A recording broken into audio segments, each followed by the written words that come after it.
Chapter 150. Mikakito's gaze was sinister and sharp. Because I have the ability to do so. Bailey Yun's face turned pale. This sentence directly hit his weak spot. He was only an illegitimate son of the Bailey family. Other than having a nominal position in the Bailey group, he had no ability to compete with him for Xia. He clenched his fists and gritted his teeth. His slender, foxy eyes were filled with anger, humiliation, and hatred. In the end, all the complicated emotions turned into powerlessness. His voice was low and hoarse. "Is she badly injured?" Mikakito replied expressionlessly.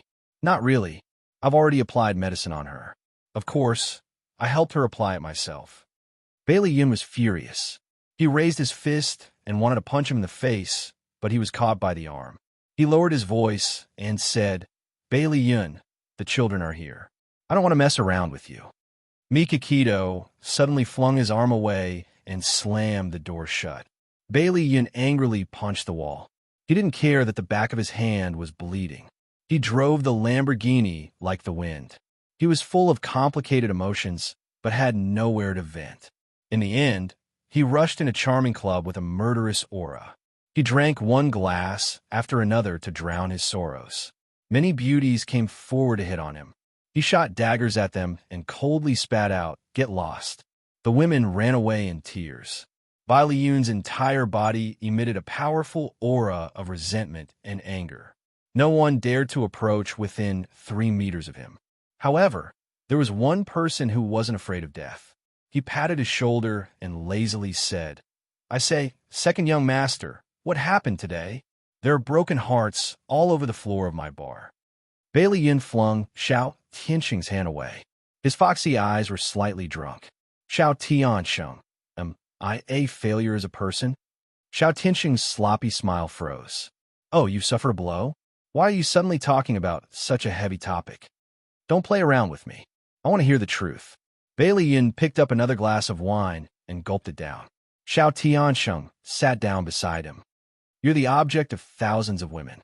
If this is considered a failure, how can others live?" Bailey Yun smiled bitterly. "So what if others are chasing after you? She's the only one who doesn't care."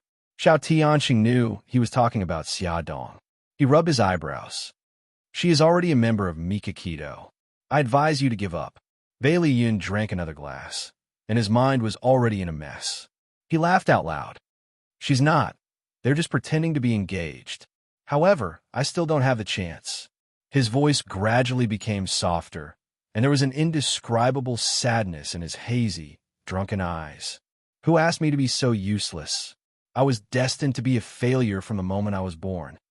His birth was not blessed by his family, and his existence would only bring shame to his family. Yun.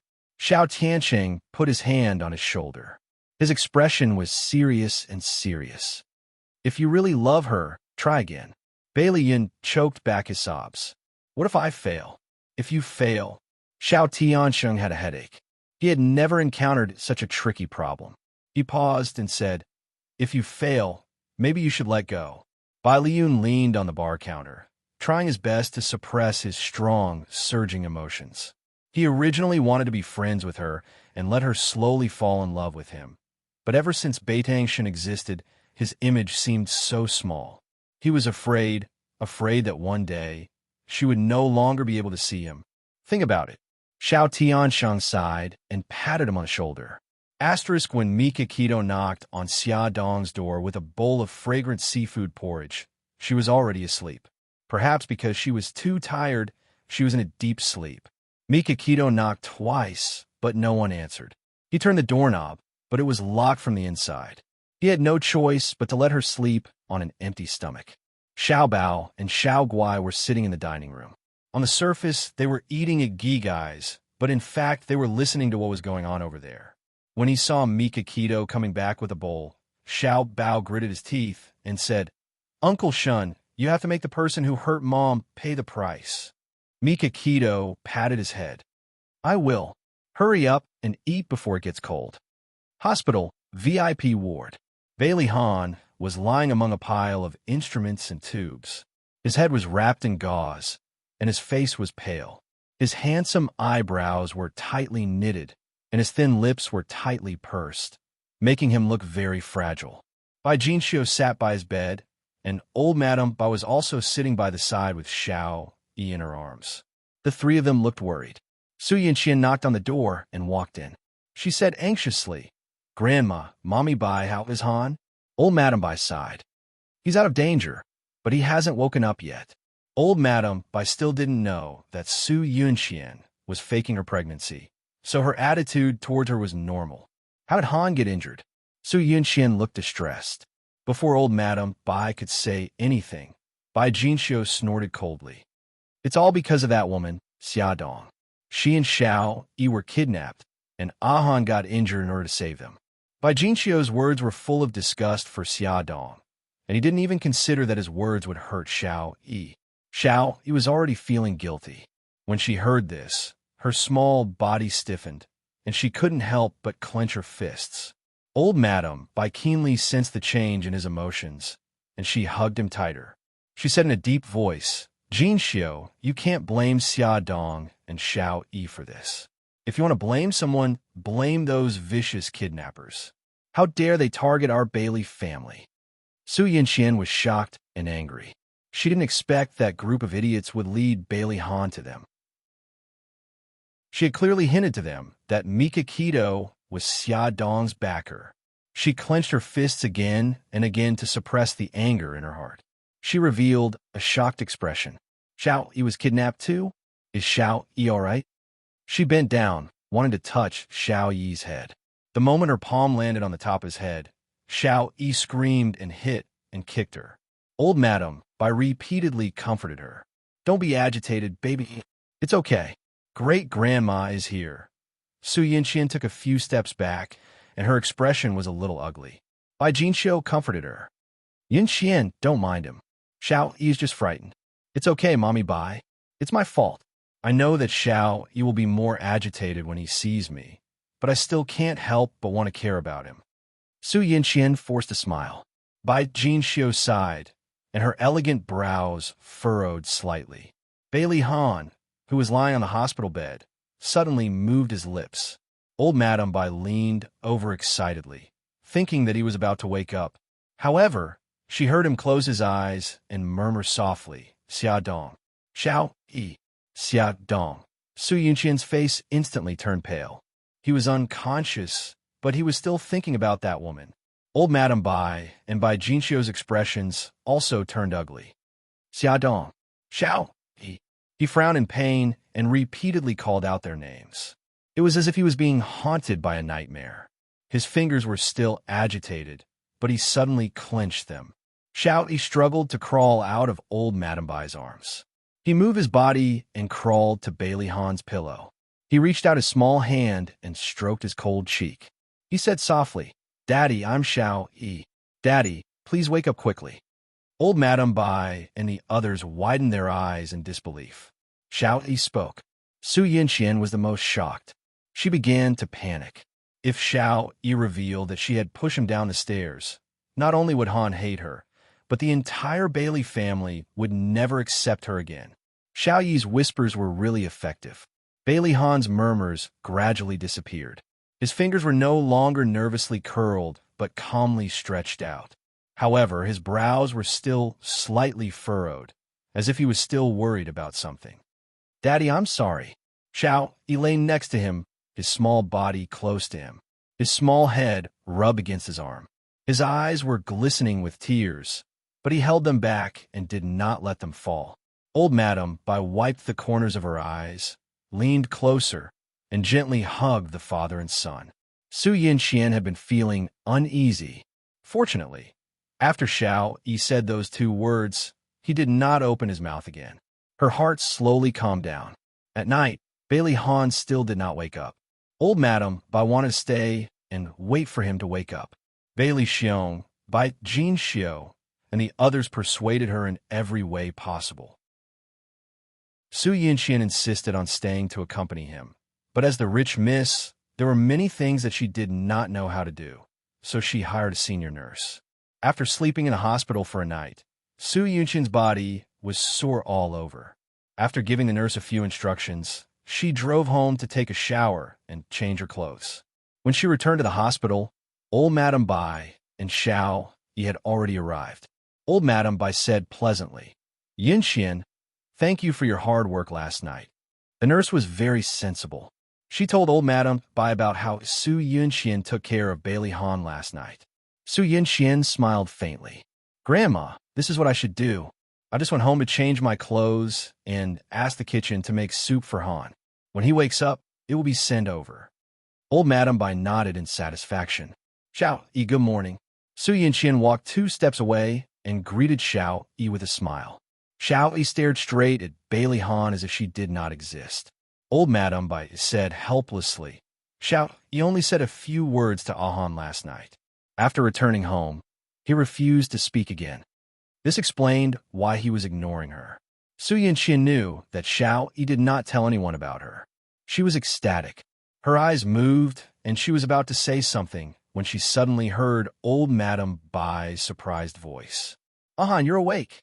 Xiao Yi happily pounced on him and hugged his arm, carefully avoiding his wound.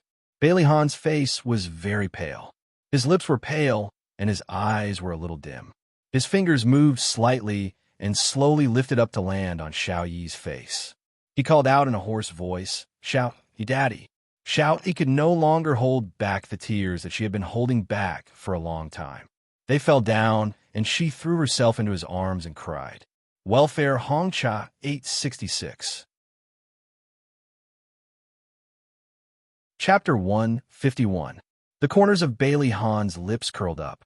There was a smile in his eyes as he said, "It's been a long time since I've heard little Wingsy call me Daddy." "Daddy, Daddy." Xiao Yi called him over and over again. Her clear voice echoed in the ward. Old Madame Gu couldn't help but feel sad and wipe her tears. "Grandma." Bailey Han smiled at old Madame Gu. "I want to see Xiaodong." Old Madame Gu froze in the middle of wiping her tears. Su Yinxian stepped forward and forced a smile. "Han, you just woke up and your body is still very weak. Have a good rest." Bailey Han didn't look at her. His eyes were firmly fixed on old Madame Gu, and he said again, "Grandma, I want to see Xiaodong." He was indeed still very weak. He was already panting after saying a few words.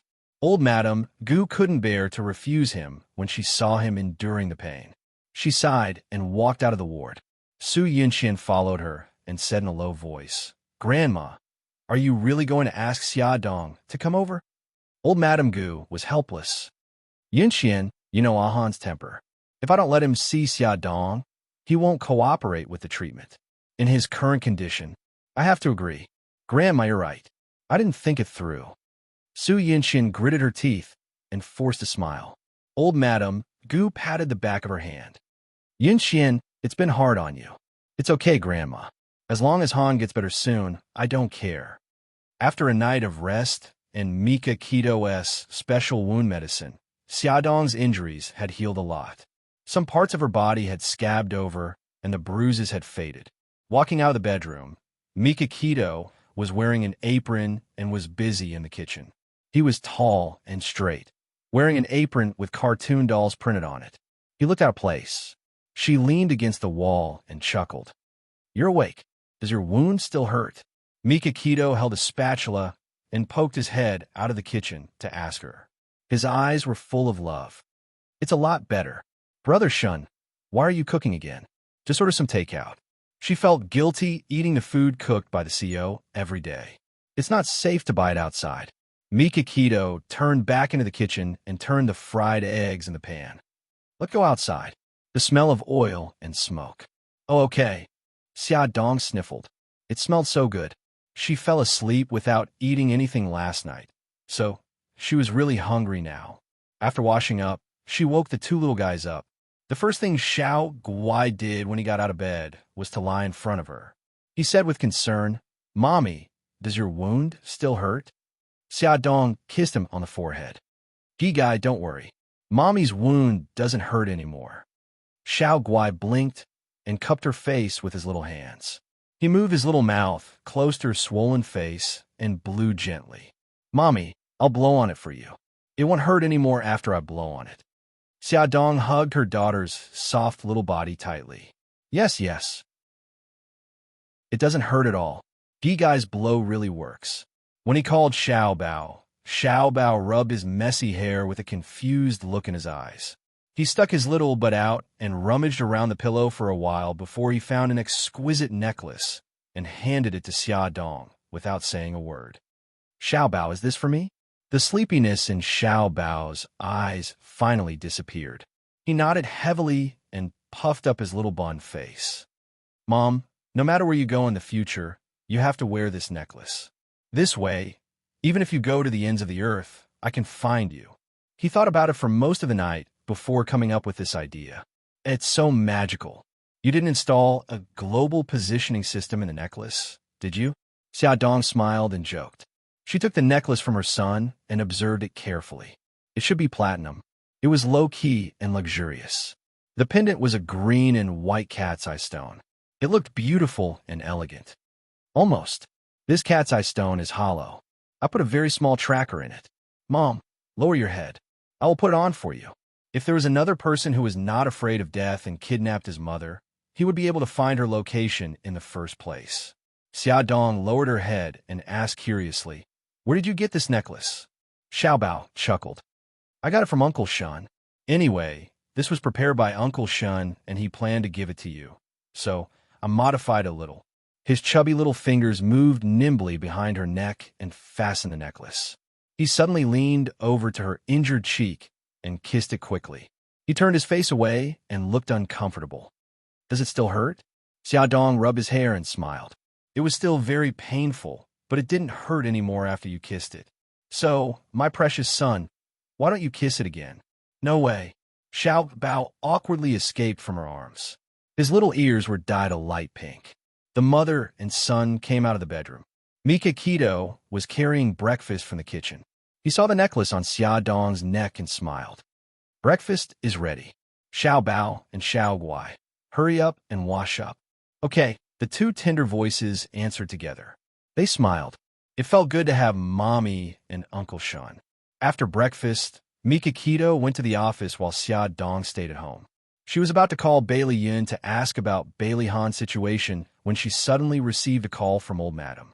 She was very happy to hear that Bailey Han had woken up. When she heard that Bailey Han wanted to see her, she was stunned. She hesitated for a moment and said, "Old Madam, is it inconvenient?" Old Madam's tone wasn't very good. "If Ahan wasn't in a bad condition right now, I wouldn't let you see him. Since I've decided to let you see him, come over." Xia Dong frowned. Anger rose in her heart. She tried hard to suppress it and said calmly, "I understand. I'll be at the hospital in about an hour." Xia Dong changed into a long-sleeved knee-length skirt to cover the scars on her arms and legs. The scars on her body were easy to cover, but the scars on her face were too obvious. She used a curling iron to curl her hair and used all her strength to push her hair forward, covering her slightly red and swollen cheeks. She sent the two children to Yi Siki's place to take care of them, and then rushed to the hospital. Su Yinqian was also there. She looked at Xia Dong with an extremely cold gaze. Old Madam's face darkened. "Since you're here, go in. You should know what to say and what not to say." Xia Dong didn't want to say anything more.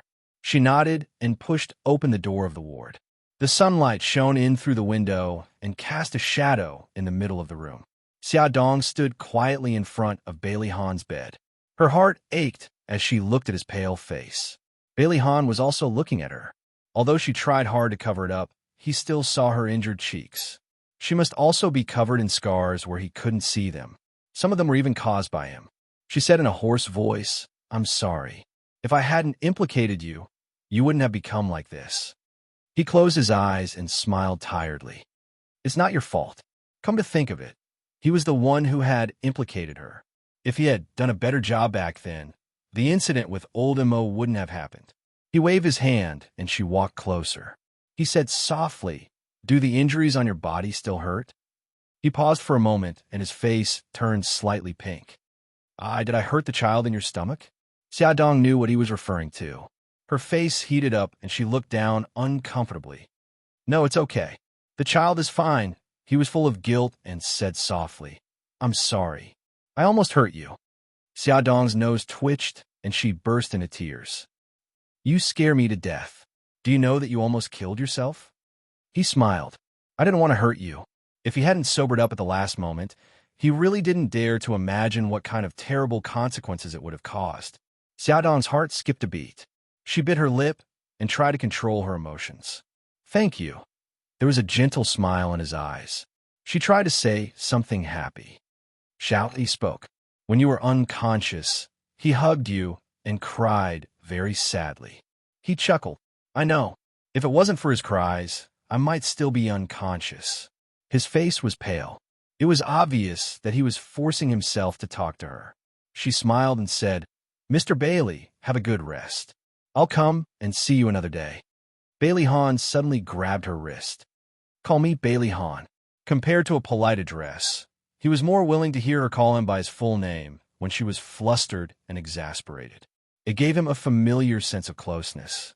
She wanted to struggle, but she was afraid that it would affect his wound, so she could only let him hold her. His dark eyes stared at her, containing many things that she couldn't understand. She compromised. Bailey Han, let go of me.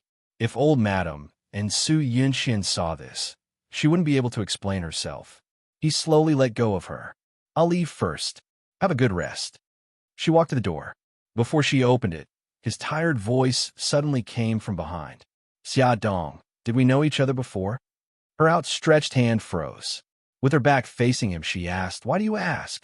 He was already very tired after talking so much. He took a deep breath and said, When I was unconscious, I had many dreams. In my dreams, there was you and me. We seemed to be very familiar with each other. The dreams were also very real, as if it had happened before. She dug her fingers into her palms. What did you dream of? I don't remember. He actually only remembered one scene. He was carrying her in his arms as they walked through the forest. It was raining heavily, and she was leaning on his chest like a weak kitten. He could even clearly remember how he felt at that time. The joy of finding something he had lost, the worry, and the love that was so thick that it couldn't be dissolved. She closed her eyes and said lightly, No, we didn't know each other before. That was the first time we met at the Immerse press conference. He said slowly, I still remember that you approached me several times and said that you needed my help. You even said that you didn't come back to disturb me on purpose. The way you spoke was like an old acquaintance. Come and see. Hansha 866. Chapter 152. She interrupted him. That was just a way for me to get close to you. I pretended to be an old acquaintance. Didn't you see through it? After a moment of silence, he said, What do you need my help with? He seemed to have always treated her as a liar and had never asked her these questions. Nothing. I just wanted to get an advertisement for Glamour magazine. Didn't I successfully sign an advertisement contract with your company? He shook his head. He didn't believe it. What had happened in the past few months replayed in his mind like a movie. He didn't believe that she got close to him for such a simple purpose. He was even more suspicious of her saying that they didn't know each other in the past. However, he didn't have the energy to confront her now. I'll leave first. Xia Dong didn't want to say anything more. She opened the door and walked out. Old Madam Dowager and Su Yunxian were sitting in the corridor. When they saw her come out, their eyes fell on her at the same time. Xia Dong nodded at them. He's tired. I'll leave first. She didn't wait for them to answer and left directly. She was also very tired and didn't want to pretend to be polite to them. Old Madam Dowager and Su Yunxian had different expressions. After a moment of silence, Old Madam Dowager said, Yunxian, you've been tired all night. Go back and rest first. No, Grandma. I'm fine. I want to stay and take care of Han. Even if you can bear it, the child in your belly can't. Listen to me and go back to rest. Old Madam Dowager's unintentional words made Su Yunxian's body stiffen and her face turn pale. What's wrong? Did something happen? Old Madam Dowager looked concerned. Su Yunxian covered her mouth and sobbed softly. Grandma, I'm sorry. The child was accidentally lost. Han finally decided to keep the child, but I didn't protect him. I didn't dare to tell you because I was afraid that you'd be angry with me. Han has already ignored me because of this. If you continue to ignore me, then she choked with sobs. The old madam did not expect this to happen. She patted her shoulder with heartache. Don't be sad. You're still young. You can have another child in the future. Although the old madam was heartbroken, she was secretly relieved. Xiao Yi's condition was gradually improving, and she was very sensitive to Yun Qian. If she knew that Yun Qian had a child, she might be agitated. Now that the child was gone, it could be considered a good thing. Su Yunxian wiped the tears from the corners of her eyes with a handkerchief. Grandma, can I ask you for a favor? If there's anything, just say it. I want to ask you not to tell Mommy Bai and the others about my pregnancy and the loss of my child. Also, don't mention this in front of Han. I don't want him to hate me every time he thinks about this. Su Yunxian's pregnancy, old madam did not tell the rest of the family, mainly because she had not decided whether to keep the child or not. If the whole family knew about it, it would be difficult for her in the future. Okay, I won't say anything. Han is a stubborn person. It wasn't easy for him to decide to keep the child, but now the child is gone. It's understandable that he's angry. You should understand him, Grandma, I know. I'll wait for him to forgive me. Yunxian, you'd better go back and rest first. You just had a miscarriage. You need to take care of your body. But Han, it's not urgent. Go back quickly. Su Yunxian hesitated for a long time. Okay, Grandma. I'll go back first. I'll ask the servants to bring the soup in the kitchen. Okay, go ahead. In the brain surgeon's office, Bailey Xiong said, Doctor, what's the result of my son's head examination? The doctor did a head MRI and head CT scan for Bailey Han. He took the examination report and said, Mr. Bailey, young master's brain injury this time is not serious except for a slight concussion. However, we found a low-density shadow in his left parietal lobe with a vague boundary. There is a substantial shadow in the rest of his brain. It should be an old injury. Bailey Xiong said nervously, Yes, my son had a car accident 5 years ago, and his brain was seriously injured. What do you mean by shadow? Could be a tumor? It's not a tumor. It may be a remnant of the previous injury. Bailey Xiong was shocked and thought of something. It was very likely that the shadow was that thing. Mr. Bailey, young master, still needs a detailed examination. After the location of the foreign body is clear, we will use the treatment method of surgery to treat it. Doctor, will the foreign body in my son's brain affect him? For the time being, it doesn't affect young master, but it's hard to say because the foreign body is likely to oppress his nerves and have other effects. Bailey Xiong was silent for a while and said, I need to discuss it with my family before making a decision. The detailed examination results came out. The shadow in Bailey Han's brain was a remnant of the car accident 5 years ago. After the family's discussion, they decided not to perform surgery and let him stay as he was. However, in the eyes of the doctor, it was like a time bomb that could explode at any time and kill him. Since the family did not agree to the surgery, there was nothing they could do. During Bailey Han's hospitalization, Su Yunxian went to the hospital 3 times a day. Unfortunately, he did not take her seriously at all and did not even want to look at her. He was in good health and was discharged from the hospital after 2 days. Except for the pain in his head, his other bodily functions had returned to normal. Xiaodong's injuries were basically healed. She was holding Xiao Guai and teaching her arithmetic when her cell phone rang. It was Bailey Han. Hello, Mr. Bailey. How are you feeling? Bailey Han's deep voice came from the other side. Call me Bailey Han. Oh, she was a little embarrassed. Bailey Han, are you feeling better? Much better. I'll be discharged today. She smiled. Then I'm relieved. He seemed to be in a good mood and chuckled. Are you worried about me? She couldn't help but grip her cell phone tightly and coughed. You were injured because of me. Of course I'm worried about you. He paused for a moment and said in a serious tone, Then how do you plan to repay me for saving your life? She was silent for a moment. Are you really Bailey Han? Was he really not Bailey Yun in disguise? What kind of person am I in your heart? Cold on the outside, but warm on the inside. He smiled faintly. He was not warm to everyone. Xiaodong hesitated for a moment and asked, Well, how is Xiao Yi? That day he also suffered a lot. Even an adult, like her, was traumatized by the sight of blood, let alone a child. He rubbed his eyebrows. I heard from Grandma that he had a nightmare on the first night. He's fine now. What worries me is that he still doesn't want to talk. She bit her lip and comforted him. Don't worry, Xiaoyi will get better slowly. He just needs some time to overcome his psychological barrier. He was silent for so long that she thought he had hung up the phone. He suddenly said, On the day you were kidnapped, I suddenly understood what you said. For Xiaoyi, and I'm willing to give up my life. Her body stiffened, and she had difficulty breathing. Her blood flow was not smooth. Did she hear wrongly? He said that he was willing to give up his life for her and Xiaoyi. She held her cell phone and didn't dare to speak. She tried to convince herself that she was dreaming. He smiled bitterly. I only dared to admit my feelings for you when I was delirious. Even if you lied to me, I still fell in love with you like a fool. No, don't say any more. I didn't hear anything. I didn't hear anything. Xiaodong hung up the phone in a panic. She hugged Xiao Guai in a daze. Her heart was beating very fast in her chest. She couldn't help but imagine the scene of him hitting the pillar in the wind. Mommy, what's wrong? Xiao Guai shook Xiaodong's arm. Her little face was filled with worry. Mommy is fine. Gigai, let's continue. Xiaodong tried hard to shake off those wild thoughts. She picked up a book and continued to teach her daughter arithmetic.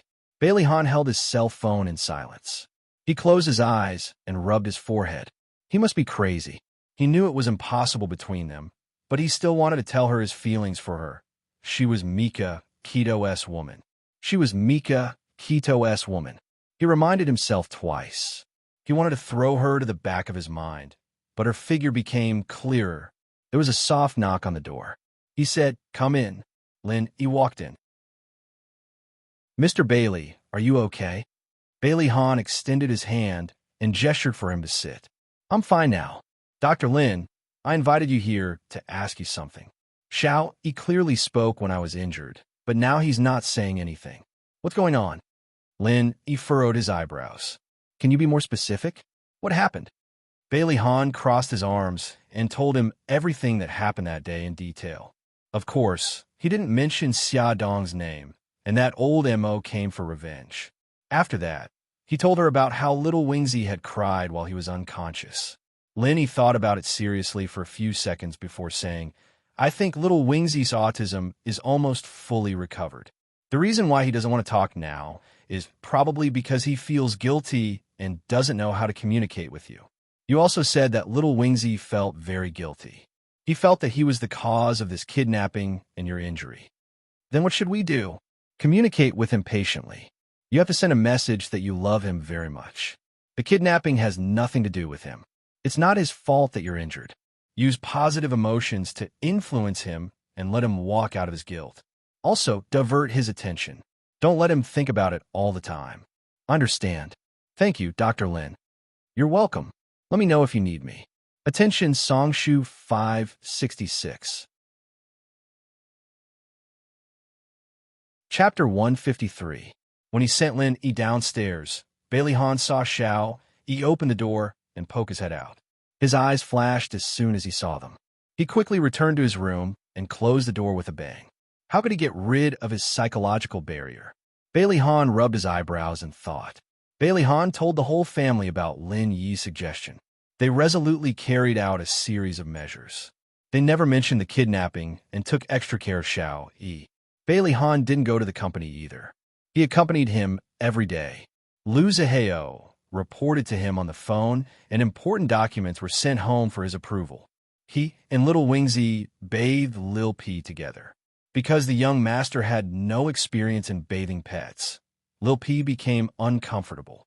Lil P shook its fur angrily, causing the two of them to be drenched in water.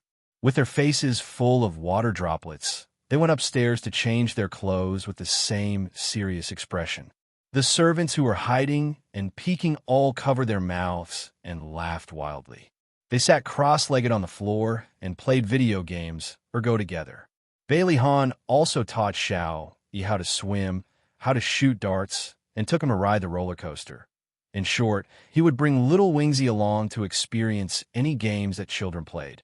At night, when he was lying in bed, he would take out books such as How to Play with Children and How to Be a Good Father from under his pillow and study them.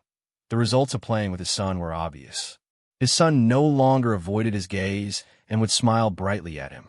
He was no longer like a little old man with a straight face all day. Unfortunately, his son still refused to speak. He had the patience to cure his son, but Liu Zihao couldn't take it anymore. Liu Zihao was about to cry. It had been a whole week. As the CEO of Shenghao Group, he didn't go to the company, but stayed at home with his son. There were a lot of rumors in the company, and a lot of problems had piled up in various departments. CEO, please, hurry back to the company. Liu Zihao almost hugged Bailey Han's leg and cried. I know, I'll go to work tomorrow. Bailey Han knew that it wasn't easy for Liu Zihao to withstand the pressure from the board of directors for so long. Bailey Han thought for a while and called Xiaodong. Xiaodong, I have to go back to work tomorrow. Can you bring Xiao Bao over to visit Xiao Yi? Is it inconvenient? Madam doesn't seem to want us to contact with Xiao Yi. Besides, he's almost recovered. Xiaodong's head hurt. She had a headache. She wanted to see Xiao Yi, but Madam hated her because of Bailey Han's injury. Would she still allow her to bring Xiao Bao to visit Xiao Yi? Moreover, she didn't dare to see Xiao Yi. Han didn't want to see him again. I'll take care of Grandma. It's precisely because little Wingsy has already made great progress that I don't want to fail at the last step. With little Treasure here, I'm very relieved. His voice was calm and rational, without a trace of selfishness, causing her to gradually lower her guard. Okay then, if you can convince Madam. Wait for my news. This time, it wasn't difficult to convince Madam. She only had one condition. Han, you've neglected Yunxian for so long. No matter how angry you are, it's time to let it go. If you want me to agree, that's fine. From today onwards, you and Yunxian will resume contact. You're not allowed to refuse her calls, and you're not allowed to shut her out. Okay, no problem. It was just resuming contact. This was simple. Madam wasn't easy to deal with. Call her right now and invite her over for dinner tonight. Okay. Bailey Han's expression was indifferent. After dialing the number, he calmly said the invitation. Su Yunxian was naturally ecstatic. She thought that Bailey Han was the first to extend an olive branch, which meant that he had forgiven her. Of course, she happily accepted the invitation. Grandma, I've already made the call. When Xiaodong comes over tomorrow, don't give her a hard time. Am I that kind of person? Madam was angry and unconvinced. The banquet seemed normal, but in fact, there was an undercurrent surging. Bailey Han ate quietly and elegantly. Occasionally, he would pick up food for Xiao Yi and ignore the others. Madam, who was sitting opposite him, poked his leg with her walking stick. He received her threatening gaze and picked up Su Yunxian's favorite food. He put it on her plate and smiled. Yunxian, this is your favorite osmanthus fish. Try it. Thank you. Su Yunxian smiled faintly and used her chopsticks to pick up his favorite pork ribs. Before her arm reached his plate, Xiao Yi suddenly slammed her chopsticks on the table. She was shocked and her chopsticks shook. The pork ribs flew into Bailey Han's arms. Everyone's gaze shifted to them. The servant hurried forward and wiped Bailey Han's face. Han, I'm sorry. Her cheeks were burning. She had never lost her composure in front of so many people. It's okay. I'll go upstairs and change. Bailey Han pushed his chair away and stood up. Xiao Yi acted as if nothing had happened. She picked up her chopsticks and ate quietly. Su Yunxian gritted her teeth so hard that they were about to shatter. That damn brat. He must be doing it on purpose. How did old M.O. and his group of trash kill him last time? He was like a bomb, constantly reminding her that her weakness was in his hands, and he could destroy her at any time. What did she have to do to shut him up forever? The next day, Xiaodong brought Xiao Bao to Bailey's old residence. She had already prepared herself for people to roll their eyes at her, but she didn't expect the butler to be so nice to her. Xiao Bao went upstairs and was not as lively as usual. He leaned over to Xiao Yi's ear and chattered nonstop. He silently squatted in front of Xiao Yi and looked her up and down with his clear eyes. Xiao Yi felt uncomfortable under his stare. Xiao Bao suddenly said, Bailey, do you know that sometimes I really hate you to death? Xiao Yi's small body stiffened. Sure enough, everyone hated him because of that incident. Xiao Bao hit his forehead hard. You're really annoying. You obviously know how to talk, but you don't say it. You make everyone so anxious. Even my mommy cried a few times because of you. That woman cried because of him. It seemed like something she would do. When she was kidnapped, she even took a bullet for him. It wasn't unusual for her to cry. Because of him, Xiao Bao saw that he was in a daze and snorted coldly. Let me tell you, don't think that my mommy is pretending just to get close to your daddy. My mommy doesn't want to get close to him. If it wasn't for Gigai, forget it. I won't say so much to you. Gigai. Xiao, he suddenly turned her head and stared at Xiao Bao. What's wrong with Gigai? Oh, you're finally willing to talk. Xiao Bao glared at her angrily. Gigai is my sister. Why are you so concerned about her? Xiao, he choked on his words. Her round face puffed up and her eyes sparkled. She paused for a few seconds and said, She's my friend. It's natural for me to care about her. Who was the one who poured a drink on Gigai and caused her to fall ill? Xiao Bao was very vengeful. He would remember anyone who dared to hurt the people he cared about for the rest of his life. I was wrong at that time. I apologize. Even though Xiao Yi was apologizing, she still looked insufferably arrogant. Can you tell me now what happened to Gigai? Also, why did a drink cause her to fall ill? What's wrong with her? Xiao Yi's eyes had a sharpness that didn't match her age. She caught the information that Xiao Bao had inadvertently revealed in his words. Xiao Bao rolled his eyes and sat across from him. Crossing his short legs, he said, I can tell you, but you have to tell me who your mommy is first. Xiao Yi's expression darkened. I don't know either. She passed away right after I was born. Have you seen her picture? He lowered his head sadly. No, I don't know what she looks like. How did your mommy pass away? Xiao Yi clenched her fists and gritted her teeth. They said that she eloped with someone and got into a car accident, but I don't believe them. I think she's still alive. Xiao Bao didn't know how to comfort him. He patted his little shoulder and changed the question. Bailey E., how old are you this year? Xiao Yi stared at him. Why are you asking this? His mind jumped too quickly. Don't worry about it. Just tell me the answer. Xiao Bao had always been brooding over the fact that Bailey Han had abandoned the three of them and had a child with someone else. Therefore, he really wanted to find out who Bailey Han had given birth to Bailey E. and when he had started to betray his mother. Xiao Yi thought of his condition and answered reluctantly, 4.5 years old. Xiao Bao's pupils shrank. He and Xiao Guai were also 4.5 years old. Bailey Han, that bastard, was actually fooling around with another woman when his mommy was pregnant. He was so angry. He gritted his teeth and asked, Then what's your birthday? The 6th of February. Xiao Bao was petrified. The 6th of February. His and Xiao Guai's birthdays were also on the 6th of February. Boo-hoo. He was going to kill that bastard Bailey Han. No one was going to stop him. Xiao Bao suddenly jumped up from the ground. With a fierce expression, he walked out without a word. Xiao Yi was dumbfounded and called out to him. Hey, where are you going? Xiao Bao turned around and bared his teeth sinisterly. I'm going to kill Bailey Han. Xiao Yi was stunned at first. Then, he held his stomach and laughed heartily. Still not satisfied, he lay on the ground and copied Xiao Bao's old actions. He rolled and laughed like a happy puppy. Xiao Bao's face darkened. He was actually being laughed at by this annoying guy. The corners of his mouth twitched. Stop laughing. Ha ha. Xiao, he seemed to want to make up for all the laughter he hadn't used in the past 4 years. He rolled around on the ground happily. Xiao Bao was completely enraged. His eyes were round and round. Fine, keep laughing. Don't think that I'll tell you about Xiao Guai. Xiao, he stopped laughing and turned around to sit up. He raised his little chin and his eyes were full of disdain. Xiao Bao, you're not a man. You don't keep your word. I despise you. Beauty novel Songshu 566. Chapter 154. Xiao Bao raised his eyebrows, a mischievous glint in his black eyes. I'm not a man. I'm a child.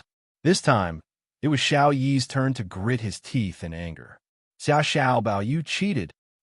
All's fair in war. Bailey E., I'm sorry. Xiao Yi's eyes widened. He seemed to have thought of something and suddenly curled his lips. It's okay if you don't tell me. I'll find out myself. Take your time. Xiao Bao shrugged nonchalantly. If you have the ability to find out, it'll prove that what I said is true. Xiao Yi snorted. Don't worry. After I find out, I'll tell great-grandmother about it, so that she won't have to worry. He could tell that great-grandmother didn't like Xia Dong either. It was as if she was afraid that she would steal Daddy away. Xiao Bao glared at him. You win. So, are you willing to tell me the truth now? Xiao Yi crossed his arms arrogantly. Xiao Bao glared at him fiercely. I can tell you, but you have to swear on your mommy's name that you won't tell anyone about this. If you break your oath, your mommy will never be reincarnated. Xiao Yi said angrily. That's too cruel of an oath. Xiao Bao shrugged.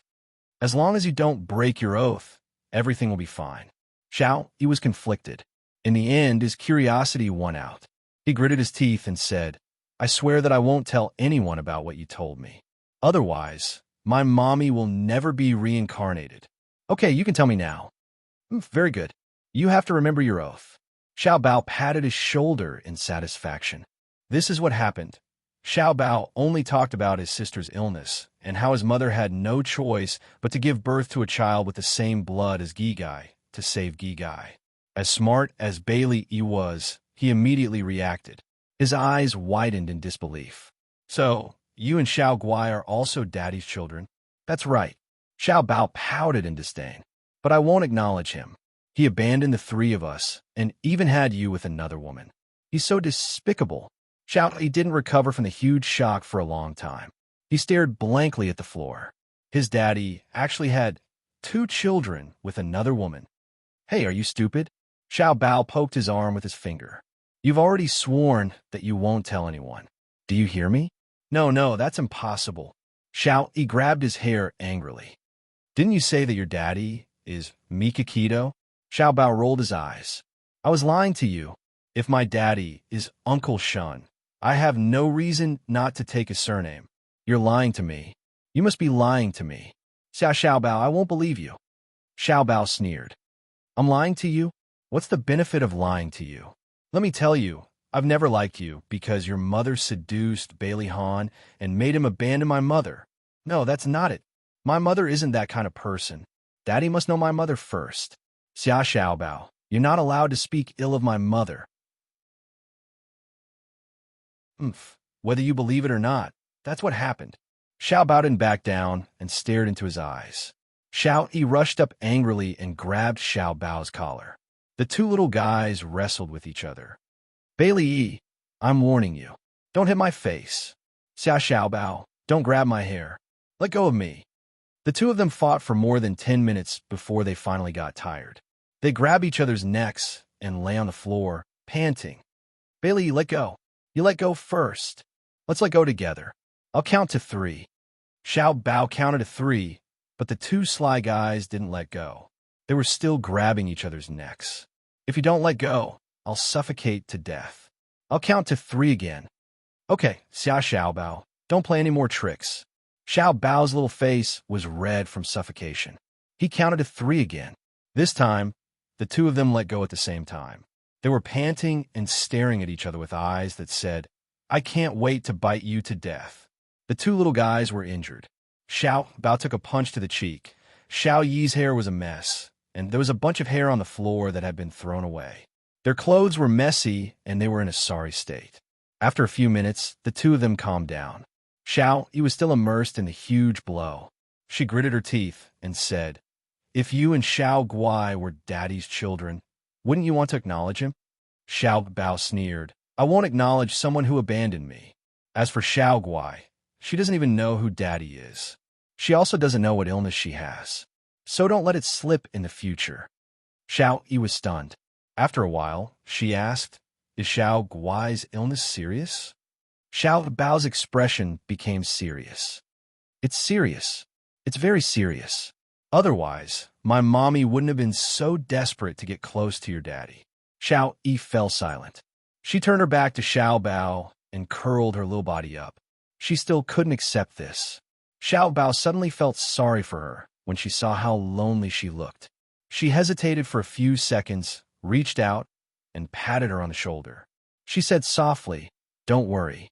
Xiao Guai and I won't fight over your daddy. Just pretend you never heard about this. But you have to treat my mommy better in the future. Even if it's because she's been so nice to you, you have to treat her a little better. Xiao, he hugged his knees tightly and curled himself into a ball. His clear eyes gradually became misty. He bit his lip tightly and held back the tears that were about to come. Bailey, I'm leaving. Don't pretend to be autistic. Hurry up and get better. Don't let your family worry anymore. Xiao Bao got up from the ground and looked down at him like an adult. How did you know I was pretending? Xiao Yi's voice was a little choked up. Xiao Bao rolled her eyes. Did you forget that I worked with you and asked you to pretend to be sick? Who knew that you were such a genius that you pretended to be autistic? Although you pretended to be autistic, I knew you had an ulterior motive. So, I observed you and found a small loophole. What loophole? It's because you treated me differently. Speaking of this, Xiao Bao became angry. The last time I brought Gigai to see you, you gave Gigai the pastry she liked, but you gave me the peanut butter that I hate. You must have done it on purpose. Which autistic child would be so scheming? Xiao Yi was silent. He was right. I did do it on purpose. Xiao Bao walked to the door and suddenly heard Xiao Yi's muffled voice from behind. Why is your mommy so nice to me? Xiao Bao blinked his large eyes. My mommy is kind. My mommy said that you are a child without a mommy. Although you have a bad temper, you are actually very pitiful. You yearn for a mother's love and friends, so she treats you very well. He snorted. She treats you so well that even I, her biological son, am jealous. Xiao Bao spoke casually, but Xiao Yi listened attentively. His body stiffened and his heart started to beat wildly. A bold idea popped into his mind. He was so excited that his voice trembled. Xiao Bao, is it possible that she's actually my mommy too? Xiao Bao's delicate eyebrows shot up. He widened his eyes and said angrily, What do you mean? Are you trying to steal my mommy? Roar, this damn annoying person. Did he eat a leopard's guts? No. Little Wingsy abruptly sat up, his eyes flashing with fanaticism. How old are you? When is your birthday? Xiao Bao's eyes narrowed. Same as you. 4.5 years old. My birthday is on the 6th of February. Xiao Yi suddenly rushed over and placed both hands on his shoulders. Isn't it obvious? We were both born on the same day. She cares about me and even took a bullet for me. If she isn't my mommy, why would she do that? What did you say? My mommy took a bullet for you? Xiao Bao was shocked. His eyes widened in disbelief. No, that's impossible, Xiao Yi nodded vigorously. When we were kidnapped, she stopped the kidnappers from hurting me many times. Also, I keep feeling that there's something wrong with the way she looks at me. It's like she's very sad. No, I don't believe it. Xiao Bao had always believed that Bailey Han abandoned his mommy and had Bailey Yi with another woman. Now that the plot had been reversed, it was destroying his belief. Xiao Bao violently pushed Xiao Yi away. It was as if he was being chased by a ferocious beast. He ran out of his room in a panic. Xiao Yi stared blankly at the empty doorway. After the shock and excitement, it was followed by endless pain. His little face was filled with grief. If she really was his mommy, why would she abandon him? Why? Xiao Bao, what's wrong? Xia Dong suddenly stood up from the sofa. She looked in shock at Xiao Bao, who was running down the stairs. His handsome little face was covered in tears. Xiao Bao threw himself at her. She quickly bent down and picked him up. Baby, what's wrong? Are you feeling unwell? Quick, tell mommy. Xiao Bao looked at her anxious expression and burst into tears. She had never seen him cry so sadly. Her heart ached as well. She stroked his weak back to comfort him. Baby, it's okay. It's okay. Mommy is here. Mommy will take you home. She lovingly kissed her son's forehead. Ignoring the servant's curious gazes, she smiled apologetically at the butler. I'm sorry. Baby isn't feeling well. I'll take him home first. The butler thought that Xiao Bao had an argument with his young master. He bowed politely. Miss Xia, young Master Qi, please take care. Xia Dong carried her son and left. She didn't know that Xiao Yi was standing at the top of the stairs, looking at their backs with an expressionless face. Xiao Bao curled up in her arms. He was crying so hard that his tears soaked her clothes. She placed him in the front passenger seat. She pulled out a tissue and gently wiped the tears from his face. She said gently, "Baby, tell Mommy what happened." Xiao Bao gradually stopped crying. He raised his little face. His large eyes were still filled with tears. "Mommy, is Xiao Yi also your child?" At Hongcha 866. Chapter 155. Xiao Bao gradually stopped sobbing. He lifted his little face, and his big eyes were still filled with tears. "Mommy, is Xiao your child too?" Xiaodong's breathing instantly stopped. Her beautiful eyes were instantly filled with shock. She fiercely pinched her palm before she found her voice again. "Xiao Bao, why would you have such a strange thought? Then why did you take the bullet for him?" Xiao Bao's face was filled with grief and indignation. Xiaodong pursed her lips and tried to calm herself down. "He's a child, and Mommy is an adult. It's normal for adults to protect children. Is that really the case?" His dark eyes stared straight at her, as if he wanted to look into the depths of her heart. "Of course. Why would Mommy lie to you?" Xiaodong laughed dryly and patted his head. "Don't let your imagination run wild. Let's go home." She started the car and looked straight ahead. She focused on driving as if nothing had happened. Xiao Bao's heart was filled with suspicion. He was not a 3-year-old child who could be fooled so easily. He had caught his mommy's flash of panic just now. He would definitely find out the truth. It was midsummer, and the weather could change at any moment. It was a poisonous day when they left the old Bailey mansion.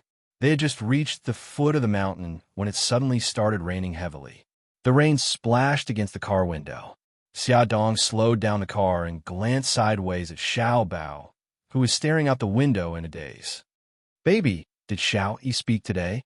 Xiao Bao had already begun to suspect that his mommy was also Bailey Yi's mommy. When he heard that she was concerned about him, the suspicion in his heart intensified. He was very upset and said angrily, "She did. It's a good thing that she spoke." Xiaodong smiled, but then she thought about how Xiao Bao ran down the stairs crying. Could it be that even Xiao Yi knew? Worry surfaced in her heart again. Her phone suddenly rang. It was a call from Mikakito. "Hello, Brother Shun." Mikakito stood in front of the floor-to-ceiling window in the office and looked at the pouring rain outside. Her expression was a little heavy. "Are you home now? It's raining heavily outside." "Not yet.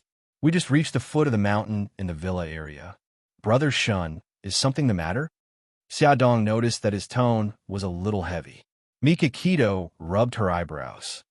"Something happened in Japan. I need to go back to deal with it." Xiaodong frowned. "What's going on? Is it serious?" Sumiyoshi Kai and Inagawa Kai have recently stolen a lot of Yamaguchi-gumi's business. I heard that Inagawa Kai has also smuggled a large number of drugs from Vietnam. They want to invade Yamaguchi-gumi's sphere of influence. The Sumiyoshi Kai and the Inagawa Kai were the two major Japanese gangs, second only to the Yamaguchi-gumi. The three gangs were harmonious on the surface, but in fact, there were undercurrents and constant struggles. They must have known that the leader of Yamaguchi-gumi was not in the Japanese headquarters, so they took the opportunity to seize territory. Mikakito felt that drugs were too harmful, so she hated them very much. In her sphere of influence, the sale of drugs was prohibited. Mikakito was aiming at this fat piece of meat and wanted to introduce drugs to her. Xiaodong quickly understood the seriousness of the matter and said, "Brother Shun, have you booked the plane tickets? When do you plan to go back?" "I'll rush back tonight. I'll ask Lu Xing to stay and protect you." Mikakito had already asked Jiang Dao to pack his luggage and leave it in the office. After he settled the company's matters, he would take a plane back to Japan. "Okay, Brother Shun, you have to take care of yourself. Don't let yourself get hurt, okay?" Mikakito smiled, and her eyes were filled with tenderness. "I know. You have to take care of yourself, too. Take good care of the children and wait for me to come back." "I know." Xiaodong listened to him say a few more words and handed the earpiece to Xiao Bao. "Baby, Uncle Shun has something to say to you." "Uncle Shun, are you going back to Japan?" Xiao Bao put on the earpiece, puffed up his cheeks, and said, "When will you come back?" "Half a month at least, and a month at most. I'll be back as soon as possible." Mikakito said softly, Xiao Bao, you're already a man. You have to listen to mommy and take good care of Gigai. Okay? Okay, I know. I'll also look after mom and not let her run around, lest she gets into trouble again. His voice was young, but his expression was serious. He looked like a little old man. The corners of Beidang Shun's lips curled up.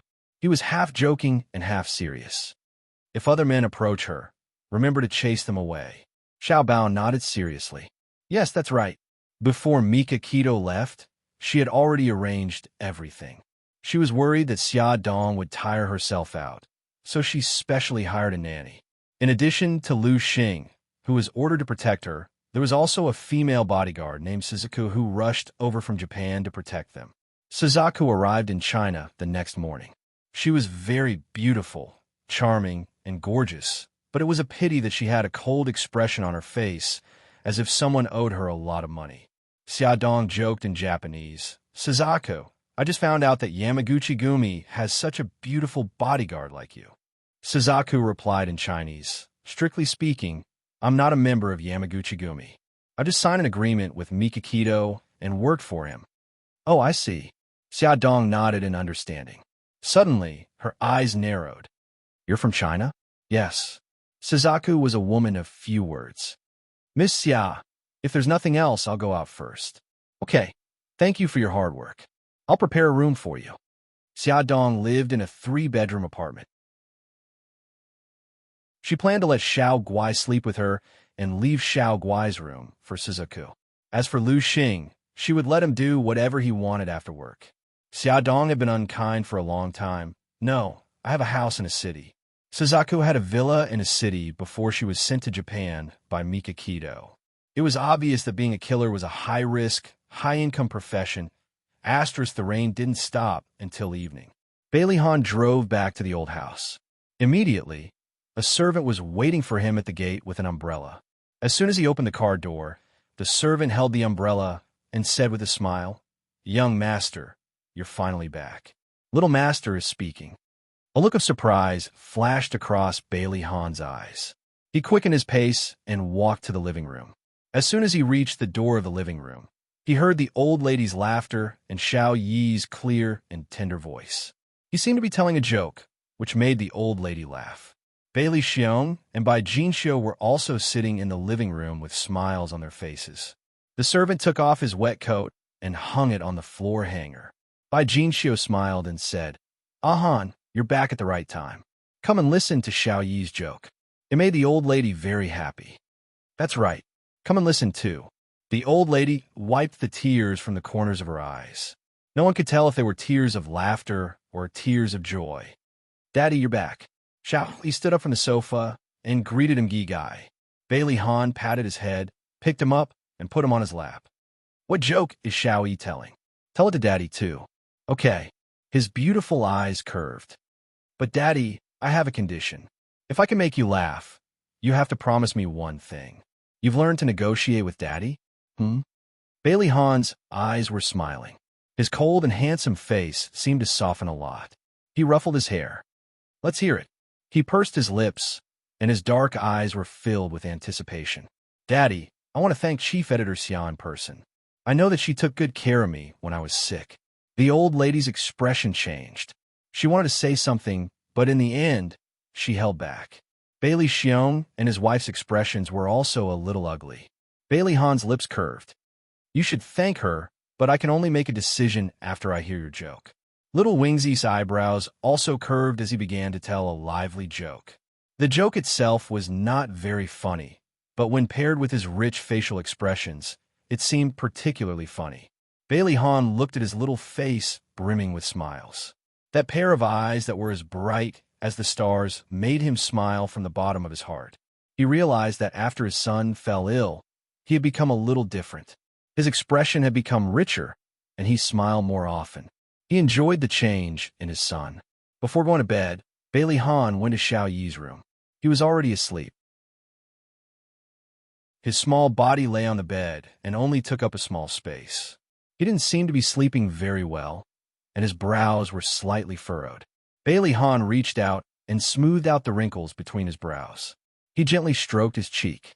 Just as he retracted his hand and stood up, he suddenly heard Xiao Yi's sleep-talking voice. "Mommy, don't go, don't abandon me." Bailey Han's breath stopped. When he came out of his son's room, he was in a terrible mood. He remembered that 4.5 years ago, the old madam had brought little Wingsy to him and told him that he had a child with a woman. At that time, he had been shocked and at a loss. He tried hard to recall what the woman who had given birth to his child looked like, but he could not recall. When Xiao Yi was 2 years old, he asked him where his mommy was. He couldn't answer, so he could only tell Xiao Yi the answer that the old lady told him. He said that his mommy was already dead. Xiao Yi didn't believe him. He said that his mommy wasn't dead. She just went somewhere far away. He even cried and asked him for his mommy. He was so angry that he hit Xiao Yi for the first time. Bailey Han didn't expect that Xiao Yi still didn't want to believe that his mommy was already dead. Sitting on the deck chair on the balcony, he was exposed to the night sky that had been washed by the rain. The cool air seeped into his heart, and his irritated mood gradually calmed down. However, he couldn't help but think of someone. His finger repeatedly scrolled through the contact list on his phone. He was hesitant. What was she doing at this time? Was she with Mika Keto? Bailey Han rubbed his brows. He persuaded himself that he called her for business. He just wanted to tell her that Xiao Yi wanted to see her. "Hello, Bailey Han." Her voice was very soft and comfortable to listen to. Ad, Shinwu 799. Chapter 156. He paused. "Xia Dong, Xiao Yi is willing to talk." She smiled happily. "Congratulations." He smiled. "I'm very grateful for everything you've done." Xiao Yi is also very grateful. He wants to thank you in person. "When are you free? I'd like to treat you to a meal." "Well," Xia Dong glanced at the little guys who were playing games on the sofa. "It's okay. We didn't do anything." His voice was low. "Don't misunderstand. I don't mean anything else. If Mr. Beitang is willing to come, I'd be honored." Xia Dong knew that he had misunderstood. She quickly said, "No, Brother Shun went to Japan. He won't have any objections. I just don't think there's a need." She slapped her forehead gloomily. Xiao Bao was already suspicious. Maybe Xiao Yi was also suspicious. She just wanted to fade out of Xiao Yi's sight temporarily. "I insist. Xia Dong, don't reject me." He was like a supreme king announcing his decision. "I'll pick you and the children up at 6 o'clock tomorrow night." But I beep beep. The call ended. Xia Dong held her forehead helplessly. He was too domineering. She hadn't even finished speaking. Bailey Han knew that old madam didn't like Xia Dong, so he specially arranged for the banquet to be held in his villa to avoid awkwardness for Xia Dong. Although he and Xiao Yi hadn't returned to the villa for a long time, the servants still cleaned the place every day. It was spotless. When they returned, they didn't feel uncomfortable at all. According to his instructions, the butler added a rocking chair, hanging basket, seesaw, and other children's play facilities in the garden. In just one afternoon, the butler led the servants to decorate the villa's outdoor balcony into a Caribbean-style banquet venue. Under the blue sky and white clouds, the golden sunset covered the entire open-air balcony with a layer of faint radiance. Tall palm trees, coconut trees, and date trees exuded the unique fragrance of trees and fruits. Under the parasols, there were a few white reclining chairs placed side by side. The ground was covered with a layer of fine and soft white sand, which was said to be specially transported from overseas beaches. Not far away, there was a barbecue rack. A foreign chef in a chef's uniform had already started barbecuing the meat. The fresh meat sizzled on the barbecue rack, and the aroma of the meat permeated the air. A violinist stood by the railing, his back facing the setting sun as he played a melodious tune. Bailey Han was wearing a white tuxedo, and Xiao Yi was also wearing a white suit. When the father and son stood together, they looked exactly the same and were both extraordinarily handsome. Everything was so charming. The moment Xia Dong and the children stepped onto the balcony, they were immediately mesmerized. Xiao Guai's little face was red with excitement. He covered his face and screamed, "It's so beautiful! Mommy, it's exactly like the beach." Xiao Bao didn't say anything, but from his sparkling eyes, it was obvious that he liked it. Xiaodong smiled faintly. It's very beautiful. We like it very much. She was wearing a bohemian-style long dress. It was sleeveless and cinched at the waist, and the hem of the dress flowed elegantly. It was extremely compatible with the sunny beach. A gentle breeze blew and lifted her long hair. She raised her chin slightly, feeling the comfort of the breeze. Her side profile looked tranquil and beautiful under the sunlight. She smiled. Bailey Han, I also brought a guest over. I hope you don't mind. The guest Xiaodong was talking about was Suzuko, who was standing behind her. She didn't want to let Suzaku follow them, but she insisted. She said that it was Mika Kito's orders. She had to follow them when they went out, even when they went to buy groceries. Bailey Han raised his eyebrows in surprise. Suzaku? I didn't expect you to work for Mika Kito now. Suzaku was expressionless. I admit defeat. Bailey Han's thin lips curved. Your master ordered you to follow Xiaodong at all times, including when she goes on dates? Suzaku glanced at him indifferently. Mika Kito is worried that someone has kidnapped Miss Xia. Xiaodong wiped her sweat and quickly smiled. Suzaku, since you're here, don't just stand there. Do whatever you like. I think Mr. Bailey won't mind, okay? She looked at Bailey Han for help. Bailey Han shrugged. Of course he won't mind. Miss Suzaku, please make yourself at home. The last golden ray of the setting sun slid past the horizon. They were either lying or sitting on the beach, enjoying the delicious food and listening to the melodious music. It was as if they could hear the sound of the waves. The cool breeze blew gently, and it was extremely comfortable. Bailey Han held orange juice in one hand and red wine in the other. He sat on the recliner beside her and handed her the orange juice. There was a gentle smile on his face. Let me toast to you. Thank you for taking care of Xiao-Yi these days. You can't drink alcohol, so orange juice can replace it. I didn't do anything. You don't have to be so polite. Xiaodong clinked her glass with his and smiled as she took a sip of the orange juice in her glass. Bailey Han tilted his head and looked at the three little rascals playing in the rocking chairs in the distance. He chuckled and said, They're getting along very well now. I'm very happy that they have become friends. There's a kind of friend that is called no discord, no concord. Xiao-Yi and Xiaobao are like that. Xiaodong looked at them laughing, and her heart softened. Her eyes were as bright as the stars, and there was a charming smile on her face. Bailey Han's gaze fell on her. She was very beautiful when she smiled. Her eyes were curved like beautiful crescent moons. Her eyes were clean and clear without any impurities. Her happiness seemed to be very simple. As long as the children were happy, she would be happy too. She was very rational when she was working, but sometimes she would be silly when facing him. He couldn't help but want to get closer to her. Xiaodong received his passionate gaze. She touched her hair uncomfortably and smiled. I'm going to see the children. She put down her glass and got up to leave. He suddenly grabbed her wrist. Her body stiffened, and she didn't dare to look back. His voice was low and hoarse. Xiaodong, who is the father of the children? Is it Mika Kito? Xiaodong lowered her head. Is the answer very important? It's very important to me. If it was Mika Kito, then he had no chance at all. He waited for her verdict. His heart was thumping. She closed her eyes and said slowly, No. His throat bobbed. Then who is it? He's no longer around. He tightened his grip on her wrist and pulled her into a warm embrace. Suzaku, who was sitting at the side, quietly eating barbecued meat, put down her plate and stood up vigilantly. Her sharp eyes stared at Bailey Han. If he did anything out of line, she would not hesitate to take action. Bailey Han ignored her and said in a low voice, Who is the father of the children you're carrying now? Xiaodong smiled. This time, it's Mika Kito. No, I don't believe it. He pinched her chin and forced her to look into his eyes. His eyes were dark and deep, just like the sky before a storm. He lowered his voice with a hint of anticipation. We've done it twice in total. I didn't use any protection on both occasions. She interrupted him. No, it's not yours. The blood drained from his face. All his fantasies were shattered. She laughed self-deprecatingly. That's right. What you're seeing now is the real me.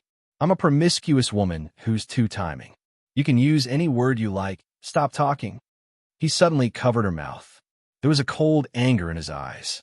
I'm too stupid. This matter ends here. He used so much strength that it hurt her face. However, she did not make a sound or struggle. She only looked at him quietly. Her pair of clear and bright eyes were devoid of sorrow, joy, anger, and displeasure. His heart was filled with grief and indignation. Why did he still have hope? Why did he end up humiliating himself? Suzaku said coldly, Bailey Han, let go of Miss Xia. You're not allowed to bully my mommy. Let go of her. Xiao Bao realized that there was something wrong with the adults here. She jumped down from the rocking chair and rushed over without thinking. She kicked Bailey Han's long legs fiercely. Bailey Han slowly released his hand. His face was dark as he left the balcony without a word. He was in a terrible mood and needed to be alone to get some fresh air. With the crisis resolved, Suzaku sat down and continued to enjoy the food and wine. Mom, are you all right? Xiao Bao nudged Xia Dong, who was frozen on the spot, worriedly. I'm fine. Xia Dong revealed a smile and sat down on the rocking chair. Xiao Yi also ran over and pointed at the fruit platter on the table. Chief Editor Xia, the servants just delivered these fruits. What do you like to eat? I'll get it for you. He looked so cute in his white suit. Xia Dong couldn't help but pat his head. She smiled and said, Thank you, Xiao Yi, but there's no need. I'm already full. Brother, come over quickly. There's a little bug on a rocking chair. I don't dare to get down. Xiao Bao and Xiao Yi both ran away, leaving Xiao Guai alone on the rocking chair. She cried out pitifully, Gi Gai, don't be afraid. I'll be right there. Xiao Bao ran away quickly. Xia Dong stood up and wanted to follow, but Xiao Yi suddenly grabbed her finger. There was a sweet smile on her little face. Chief Editor Xia, I see a strand of white hair on your head. Can I pluck it out for you? White hair? Xia Dong was shocked. Was she that old? Yes, Auntie. You're a little shorter. I'll pluck it out for you. Xia Dong glanced at the rocking chair. Xiao Bao should have already removed the bug. Xiao Guai jumped down from the rocking chair. The siblings walked over hand in hand. Oh, okay. Then I'll have to trouble you. Xia Dong squatted down and lowered her head. She felt a pair of small hands caress her hair. Then, she felt a sudden pain. Are you done? She asked. Yes, I'm done. Xiao Yi quickly plucked it out and put it in his pocket. She looked up. Xiao Yi, let me see. Xiao Yi had already taken out a strand of white hair from his other pocket. He handed it to her. Actually, he picked it up from his great-grandmother's room. Attention, Hongcha 866.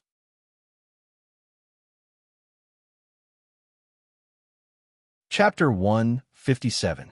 My hair is really white. Am I really that old? Xia Dong was very sad. She was clearly not even 30 years old yet. Sob sob. Mommy, why are you squatting on the ground? Xiao Bao walked over with Xiao Guai and asked curiously. Bao Bao Gi Gai, Mommy's hair is already white. If Mommy becomes an old woman, will you still love Mommy? Xia Dong hugged her children sadly and rubbed against them. Xiao Bao's face turned green. Mom, it's normal to have white hair. Look at the young man's white hair. He's still a teenager, and he already has white hair. It's your fault for overusing your brain. When we go back, I'll research a diet to nourish you. I'm sure you'll be rejuvenated. Oh, that's true. But you haven't answered my question. Why become an old woman? Will you despise me? Will you be like those unfilial children in the news and chase old grandpas and grandpas out of the house? Xia Dong seized the opportunity to instill the traditional virtues of filial piety. Xiao Bao rolled his eyes. Mom, I told you it's not good to watch too much TV. Look at you. You're still young, and you're already suffering from paranoia. How scary. Xiao Guai's soft body wriggled in Xia Dong's arms. Mommy, don't worry. Even if you become an old woman, my brother and I won't despise you. Xia Dong was so happy that her eyes turned into crescents. Xiao, he was almost petrified. Was this childlike woman really Xiao Bao and Xiao Guai's mommy? And could she really be their mommy? He couldn't help but touch the hair hidden in his pocket.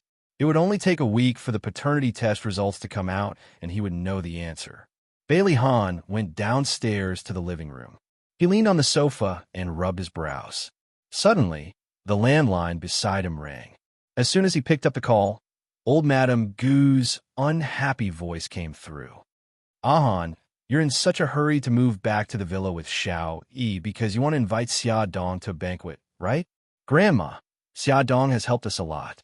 You also agreed to let Xiao Yi thank her in person. Madame Dowager said angrily. I agreed, but I meant to invite her to the old mansion and make it clear in front of the whole family. Now you've secretly invited her to your house.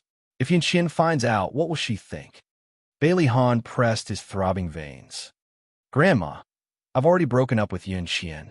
No matter what I do in the future, I don't have to care about what she thinks. Break up? When did this happen? The old madam was shocked and angry. It's been more than half a month. The sound of something breaking came from the other end of the phone. Old madam was so angry that she was trembling all over. Bailey Han, you've grown up and I can't control you anymore, right? Why are you only telling me such an important thing now?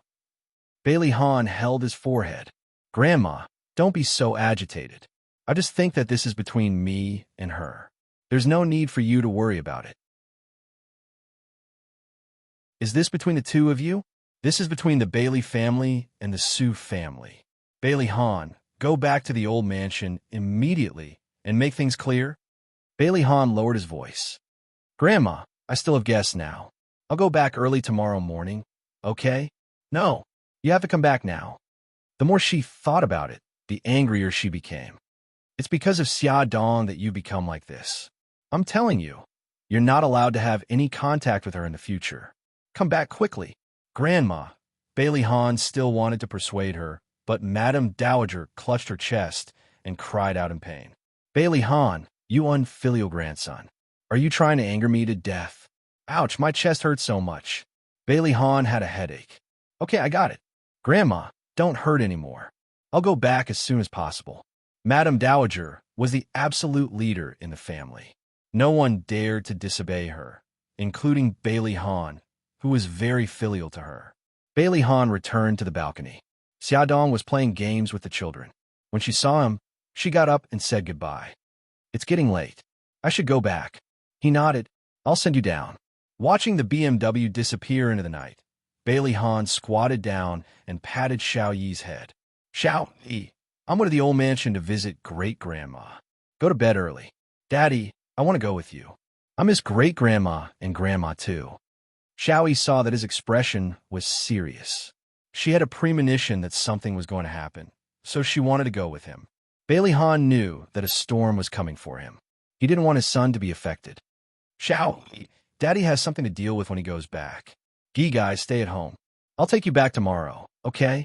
Xiao Yi and Gi Gai nodded. After Bailey Han left, Xiao Yi ran into the living room to check the caller ID on the landline. She asked the butler, Grandpa Butler, did my great-grandma call just now? Otherwise, Daddy wouldn't have suddenly suggested going back to the old mansion. They had just moved back from the old mansion this morning. Yes, little master. What did they talk about? Xiao Yi's big eyes were filled with eagerness and anticipation. Grandpa Butler, you were in the living room just now. You must have heard it, right? This. The butler wiped the sweat from his forehead. He couldn't speak carelessly. Grandpa Butler, just tell me, okay? Xiao Yi suddenly hugged the butler's leg. She raised her little face and looked at him with a pair of big eyes. She imitated Xiao Bao's cute expression perfectly. Little master. The butler was in tears. Who could tell him why the usually mature and calm little master suddenly became a cute little cutie? In the end, the old butler, who liked children, couldn't resist Xiao Yi's cute tactics. He wiped his sweat and said, Old madam and elder master were talking about Miss Su. It seems that elder master and Miss Su broke up. The old butler didn't dare to say anything else. What welcomed Bailey Han was a storm. As soon as he stepped into the living room of the old mansion, he felt the suffocating pressure in the living room. The whole family stared at him with dark faces. Old madam stabbed the floor with her walking stick. Han, tell me, why did you break up with Yin Xian? We're not compatible. After all, Su Yin Xian was the woman he had loved for many years. Even if she had made a mistake, he didn't want his family to hate her, so he didn't tell them the real reason. Not compatible? Bai Jinxiu couldn't help but raise her voice. You've been together for 6 years. You betrayed her back then and had Xiao Yi with another woman. Not only did she not break up with you, but she also magnanimously helped you get back on your feet. Don't you remember? Now you want to break up with her because of a simple, we're not compatible? How can you face her? Bailey Hahn's eyes darkened. A few years ago, he had a car accident. Not only did he lose his memory, but his legs were also seriously injured. He almost couldn't stand up. It was Yun Xian who accompanied him for 6 months of rehabilitation before he could stand up again. In the bottom of his heart, he was full of gratitude and trust for her. It was because of his deep love that he blamed her. When he found out that his perfect lover had become a woman full of lies and unscrupulous in order to achieve her goals, his heart hurt more than anyone else. He was silent. Bailey Xiong was furious. He slammed the table and scolded sternly. "Ahn, how can you face the Su family by doing this? What will outsiders think of the Bailey family?" Bailey Han's heart sank. He stared sharply at his father. "Others can blame me, but you don't have the right to do so. The one who humiliated the Bailey family is not me, Bailey Han, but you. Back then, who didn't know that the young master of the Bailey family had a mistress outside and even brought his illegitimate child home. Even now, Lu Xiaoxiao was still living in the villa he bought for her. You unfilial son." Bailey Xiong was so angry that his blood pressure rose. He pointed at him with a trembling finger. "I'm telling you, as long as I'm alive, you must marry Yun Xian." "Impossible." Bailey Han spat out these 3 words coldly. The elders were so angry that they were about to vomit blood. The old madam tried to suppress her anger. She raised her hand to stop Bailey Xiong from continuing. Her eyes were as sharp as knives. She stared at Bailey Han. "Han, tell me honestly, did you break up with Yin Xian because of Xia Dong?" "No, this has nothing to do with her," Bailey Han said calmly. "Grandma, she's an outsider. Don't drag her into this." The old madam sneered. "An outsider? Han, I watched you grow up. You can't hide from my eyes. I know how special you are to her. I'll make it clear today. Even if you break up with Yin Xian, don't even think about marrying Xia Dong. As long as I'm alive, don't even think about it." Bailey Han's face darkened. He wanted to ask why everyone in the family hated Xia Dong so much, but he held back. If he brought the topic to Xia Dong now, it would only bring her trouble. He insisted on breaking up with Su Yunxian. It had nothing to do with outsiders. The old madam said coldly, "Don't give me perfunctory words like unsuitable. Tell me honestly, why did you break up with Yunxian?" Bailey Han frowned. "Grandma, I've already made it very clear. If you don't have anything else to say, I'll go back first. Xiao Yi is still waiting for me at home. Don't you dare leave." The old madam stood up angrily, picked up the walking stick, and hit him. "I'll kill you, you heartless thing. Yin Xian has been with you for so many years. Even if she didn't make any contributions, she still worked hard. How can you be so heartless?" Bailey Han nimbly avoided her attack. He was extremely irritated. He didn't expect to face such a big resistance when breaking up with Su Yunxian. The old madam missed every hit. Instead, she was so tired that she panted. She covered her chest and cried out in pain, "Ouch, my chest hurts." "Mom, don't be agitated. Sit down." Bailey Xiong hurriedly supported her. Bai Jinsho asked the servant to bring the medicine and help the old madam take it. Bailey Han saw that she didn't seem to be pretending and became anxious. He quickly went forward and rubbed her back. "Grandma, how are you? Do you feel better?" Welfare, Xinwu, 799.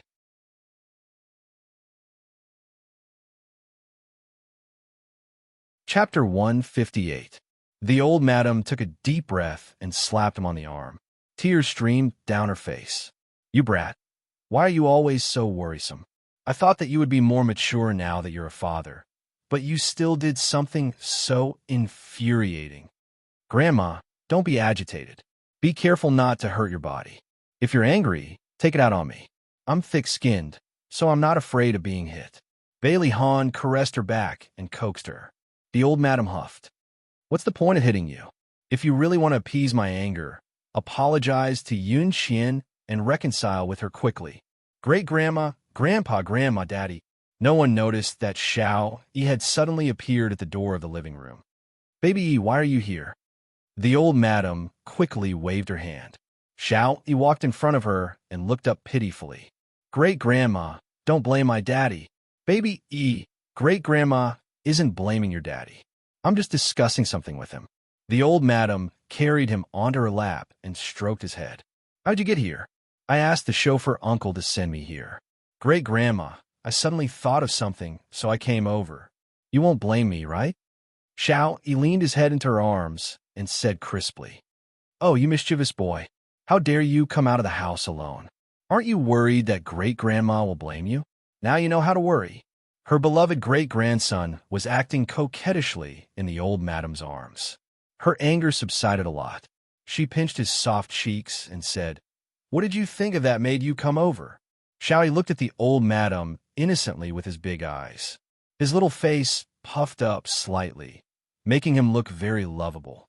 I was thinking about how I rolled down the stairs that night. The old madam was shocked. What happened? Xiao Yi paused and said, I accidentally heard Annie Yun Qian talking to someone on the phone. The other party seemed to be called Godfather. That night, I went up the stairs with Annie Yun Qian, and I asked her who Godfather was. Auntie Yun Qian seemed to be in a panic. She told me not to talk nonsense. I lied to her. I said I knew who the Godfather was, and she pushed me down the stairs. Xiao Yi's face was full of fear, and her small body trembled. She hugged the old madam's waist in fear. Great-grandmother, I'm so scared. The old madam was shocked. She hugged him tightly and patted his back. Xiao Yi, did you make a mistake? Why would Yun Qian push you down the stairs? Xiao Yi suddenly raised her head. Her bright eyes were filled with tears, and her face was full of fear. Great-grandma, I didn't make a mistake. I didn't lie. She really pushed me down the stairs. No, how could this be? How could this be? The old madam couldn't believe it. Yun Qian had always been good to Xiao Yi. How could she do such a thing? If someone else said it, she definitely wouldn't believe it. But Xiao Yi never lied. Bailey Han's feelings were very complicated. He had always wanted to find out the truth about Xiao Yi falling down the stairs. But when he found out the truth, his heart hurt more than anyone else. Bai Jinxiu and Bailey Xiong were also shocked. Bai Jinxiu shook her head. I don't believe it. Xiao Yi, did you lie because you didn't want Yun Qian to be your mommy? I didn't. Grandma, every word I said was the truth. Xiao Yi said angrily. Bailey Han rubbed his brows and said in a deep voice, Mom, Xiao Yi didn't lie. That night, I heard Xiao Yi and Yun Qian's conversation at the top of the stairs. Did you also see Yun Qian push Xiao Yi down the stairs? Bai Jinxiu was very satisfied with Su Yun Qian as her future daughter-in-law, so she naturally spoke up for her. Also, who is the godfather? Why did Yun Qian panic when she heard his name? The whole thing is completely baffling. Mom, although I didn't see Yun Qian push Xiao Yi down the stairs, I believe that Xiao Yi wouldn't lie. When Bailey Han looked at his mother now, it was as if he was looking at himself in the past. His bias towards Su Yun Qian had already reached a terrifying level. Mom, the godfather is the middleman of a city's killer organization. Why did Yun Qian panic when she heard his name? Why did Xiao Yi hear her talking to the godfather? Isn't the information revealed clear enough? Bailey Han didn't want to involve Xia Dong's matter. Bai Jinxiu still didn't want to believe it. Old madam's face turned pale. She was more rational than Bai Jinxiu, and of course, she thought more deeply than her. What else could a middleman of a killer organization do? It was either to reminisce about the past or to hire a killer. If it was the former, Yun Qian didn't have to panic. If it was the latter, it proved that she wasn't as kind and virtuous as she appeared to be. Since she wasn't a kind person, it was very likely that she pushed Xiao Yi down the stairs to silence her. Old Madam could accept that the woman in Bailey's family was ruthless. Otherwise, how could she support the whole Bailey's family? But she could only be ruthless to outsiders, not her own family. If Su Yunxian really did something to hurt Xiao Yi, then she couldn't enter Bailey's family. Old Madam already had a plan in her heart, but she didn't rush to make a conclusion. She looked up at Bailey Han and asked, "Is this why you broke up with Yin Qian?" Bailey Han didn't say anything, which was a tacit admission. Xiao Yi refused to let Su Yunxian off easily. He tugged at Old Madam's sleeve and said, Great-grandma, I heard that Aunt Yun Qian is pregnant. It's not Daddy's child. Xiao, you don't talk nonsense. Bai Jinxiu scolded him harshly. You're still a child. What do you mean by pregnant? Where did you hear it from? Don't tell anyone. It'll ruin Yun Qian's reputation. I'm not talking nonsense. Xiao Yi's eyes were filled with tears. He looked very pitiful. Old Madam couldn't bear to see Xiao Yi sad. Okay, Jinxiu, Xiao Yi is still a child. Just teach him well. Why are you shouting so loudly? He touched Xiao Yi's head and said, Xiao Yi, where did you hear it from? I heard Daddy and Aunt Yun Qian quarreling that day. Xiao Yi said aggrievedly. Old Madam's face darkened. What's going on? Bailey Han was very helpless against his son's method of forcing a duck onto a perch. He had no choice but to tell them the truth. This matter started 2 months ago. Actually, we didn't have sex. Her pregnancy was also fake. Bai Jinxiu had never heard anyone mention Su Yunqian's pregnancy until now. After hearing so much information all at once, she was shocked. Old Madam's heart became clear. Only then did she realize that Su Yunqian was not simple. She had said that she had a miscarriage at the hospital back then, probably to cover up the fake pregnancy. How dare you hide this kind of thing from me? Old Madam was disappointed in Bailey Han and even more disappointed in Su Yunqian. Bailey Han did not refute and said lightly, Grandma, I've already made up my mind to break up with Yun Qian. Don't force me anymore. Old Madam suddenly looked a lot older. She sighed. Forget it. A forcibly picked melon won't be sweet. Let it be. Bailey Han frowned. Mom, how are we going to explain this to the Su family? Old Madam pinched the space between her eyebrows. Ahan and Yun Qian broke up half a month ago. The Su family hasn't said anything. I guess they don't know about Ahan's breakup either. Let's leave it at that for now. If the Su family really wants to fall out with us, we have nothing to be afraid of. After all, we're on the side of reason. After the storm, everyone except Xiao Yi looked a little tired. Bailey Han brought Xiao Yi back to the villa. The father and son did not speak along the way. The atmosphere in the car was tense. The driver was sweating profusely. He brought the young master back to the old mansion without the eldest young master's permission. Would he be punished? Fortunately, Bailey Han did not mention this. After getting out of the car, Bailey Han sent Xiao Yi back to the room. Xiao Yi sat at the head of the bed unhappily with a sullen face. Bailey Han squatted in front of him and asked, Why are you unhappy? He pouted. Because Daddy is angry. Daddy, are you angry because I said bad things about Annie Yun Qian in front of great-grandma? Daddy is not angry. Bailey Han did not know how to explain his complicated feelings to him. He could only say, Annie Yun Qian might have done something wrong temporarily. If everyone knows that she did something wrong, she might never have the chance to change. I just don't want to see great-grandma blame Daddy. Xiao Yi's serious expression warmed Bailey Han's heart. He hugged his son tightly and said softly, Daddy knows. Xiao Yi reached out and hugged him. After a moment of silence, he said, Daddy, do you still remember what Mommy looks like? Bailey Han paused. I don't remember. Why are you suddenly asking about this? Xiao Yi's mood suddenly fell. Because I saw Xiao Bao and the others playing happily with Chief Editor Xia today, Bailey Han's body stiffened. He lied to him. Xiao Yi's mommy is a very gentle person. She loves Xiao Yi very much, just like Daddy. Really? Xiao Yi's big eyes welled up with tears. However, he buried his head in Bailey Han's chest and did not let him see it. It's true. Bailey Han gently stroked his back. Daddy, can you tell me how you met Mommy? There was a hint of nervousness in his soft voice. Bailey Han smiled bitterly. Actually, he did not remember either. He could only change what old Madam had told him before and tell Xiao. Your Mommy and I met at a bar. We fell in love at first sight and soon had you. But why don't you remember what Mommy looks like? I really want to know what Mommy looks like. Xiao, he was very sad. He had never even seen his Mommy's photo since he was young. Even when he dreamed of Mommy, he could not clearly see her face. Daddy was once in a car accident and forgot a lot of things. He also forgot your Mommy. Xiao, don't be sad. Daddy promises that he will love Xiao even more in the future. Make up for your mommy's share, okay? Bailey Han saw his son cry sadly and felt worse than being stabbed by needles. Xiao Yi choked and said, okay. Awesome novel, Xinwu 799.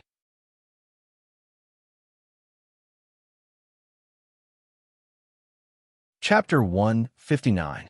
Xiaodong brought Xiao Guai to the hospital for a checkup. The doctor said that Xiao Guai's condition was still good and there was no further deterioration. This meant that the chemotherapy had temporarily controlled her condition. At the same time, he suggested that Xiaodong send the child to the hospital as soon as possible for easier treatment. Xiaodong planned to send Xiao Guai to the hospital for hospitalization after Mika Keto returned to China. The side effects of the chemotherapy on Xiao Guai were starting to show. When Xiaodong was combing her hair in the morning, she would secretly pinch a handful of hair that had fallen out behind her back and quietly throw it into the bottom of the trash can. After every chemotherapy session, Xiao Guai would be very tired. From the time she left the hospital until she got into the car, Xiaodong would always carry her and put her in the front passenger seat.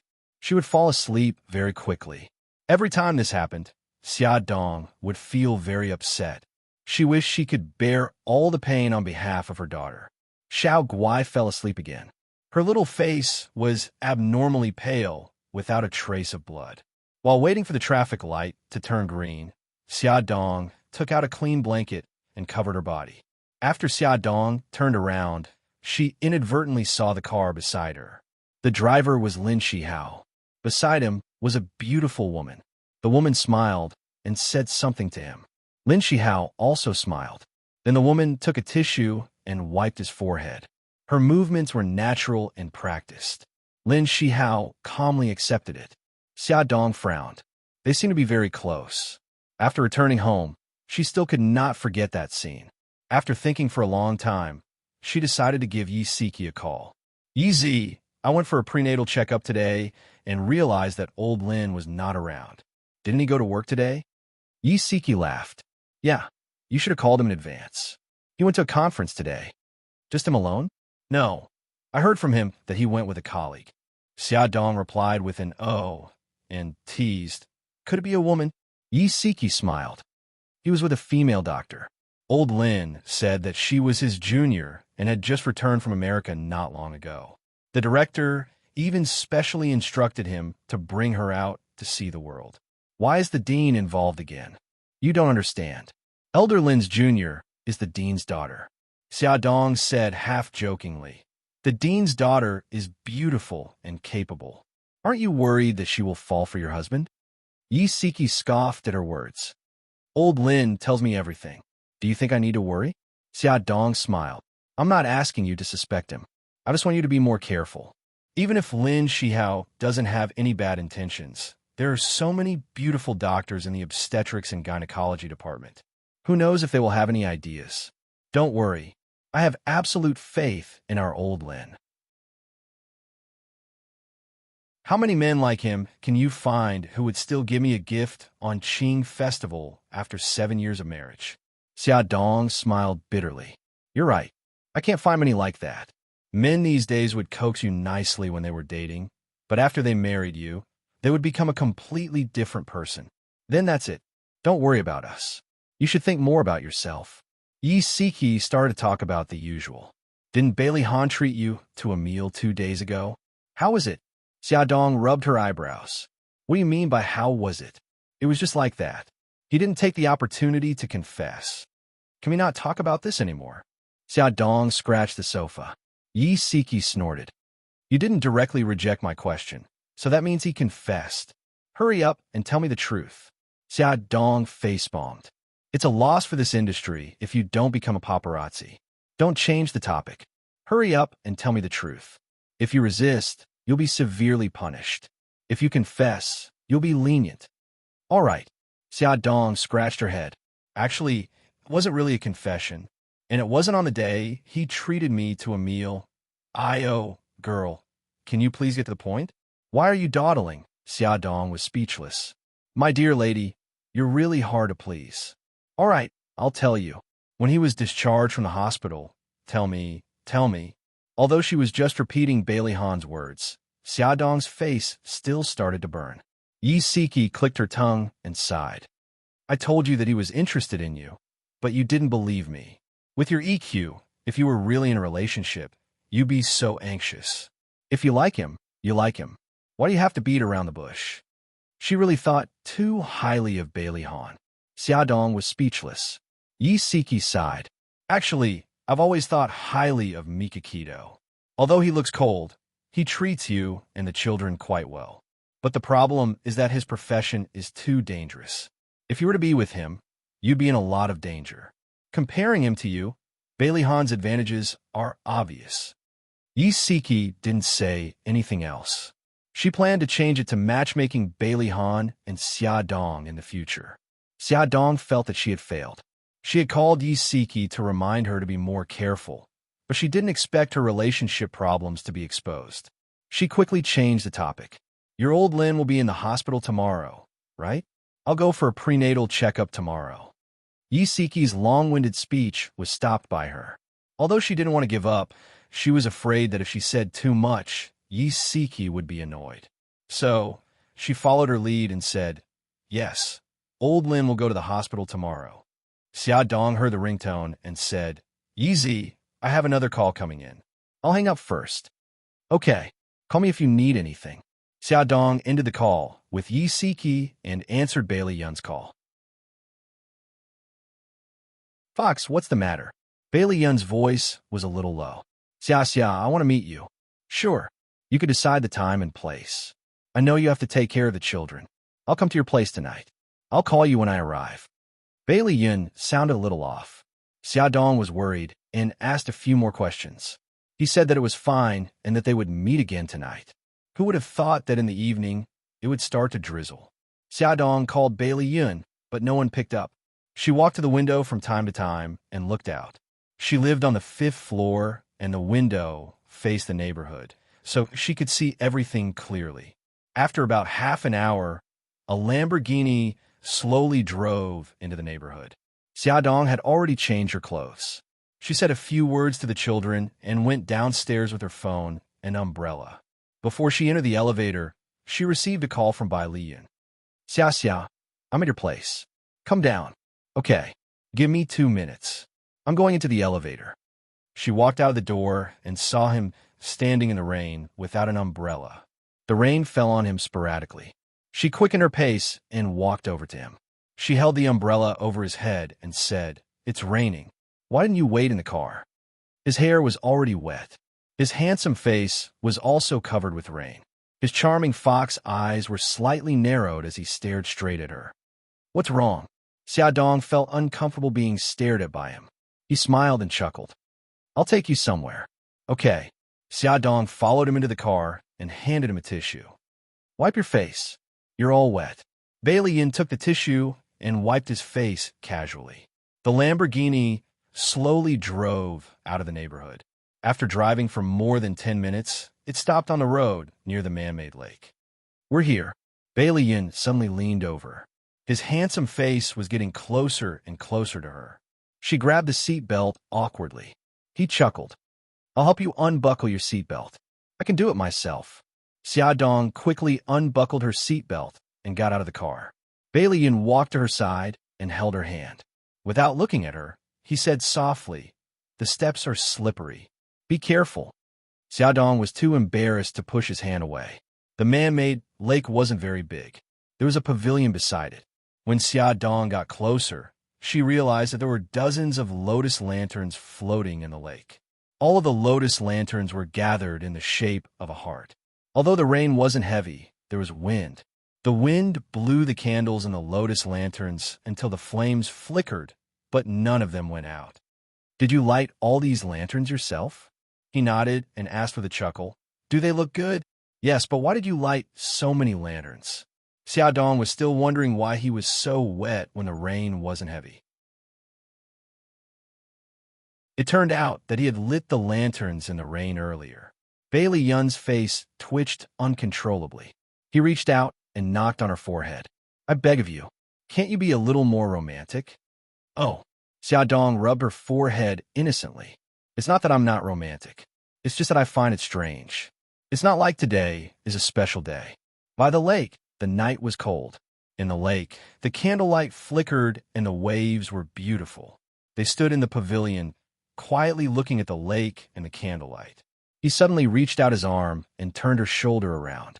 His eyes looked at her seriously, as if he wanted to see into her heart. She was a little flustered. Bailey Yun held her shoulders with a serious expression.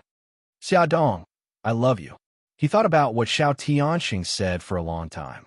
In the end, he decided to stake everything on one throw to let her understand his feelings. I love you. This was the first time someone had confessed to her in such a clear and straightforward manner, but she was still extremely flustered. Fox, you don't joke around. His fingers gripped her shoulders so tightly that they hurt. His voice was serious and urgent. I'm not joking. Xiaodong, I've liked you for 5 years. Her heart trembled. She bit her lip and didn't dare to look into his eyes. He waited anxiously for her to speak. After a long time, Xiaodong finally said the 3 words that he didn't want to hear the most. I'm sorry. His heart, which had been in his throat, suddenly fell to the bottom of the valley and shattered into pieces. After a long time, he found his voice again. It was bitter and hoarse. What? Xiaodong smiled bitterly. Look, I already have 2 children, and I'm pregnant with a 3rd. You, on the other hand, are handsome, rich, and charming. We're not compatible at all. The light in his eyes disappeared. He stared at her flat stomach in disbelief. Why you're pregnant? Awesome novel, Hongcha 866.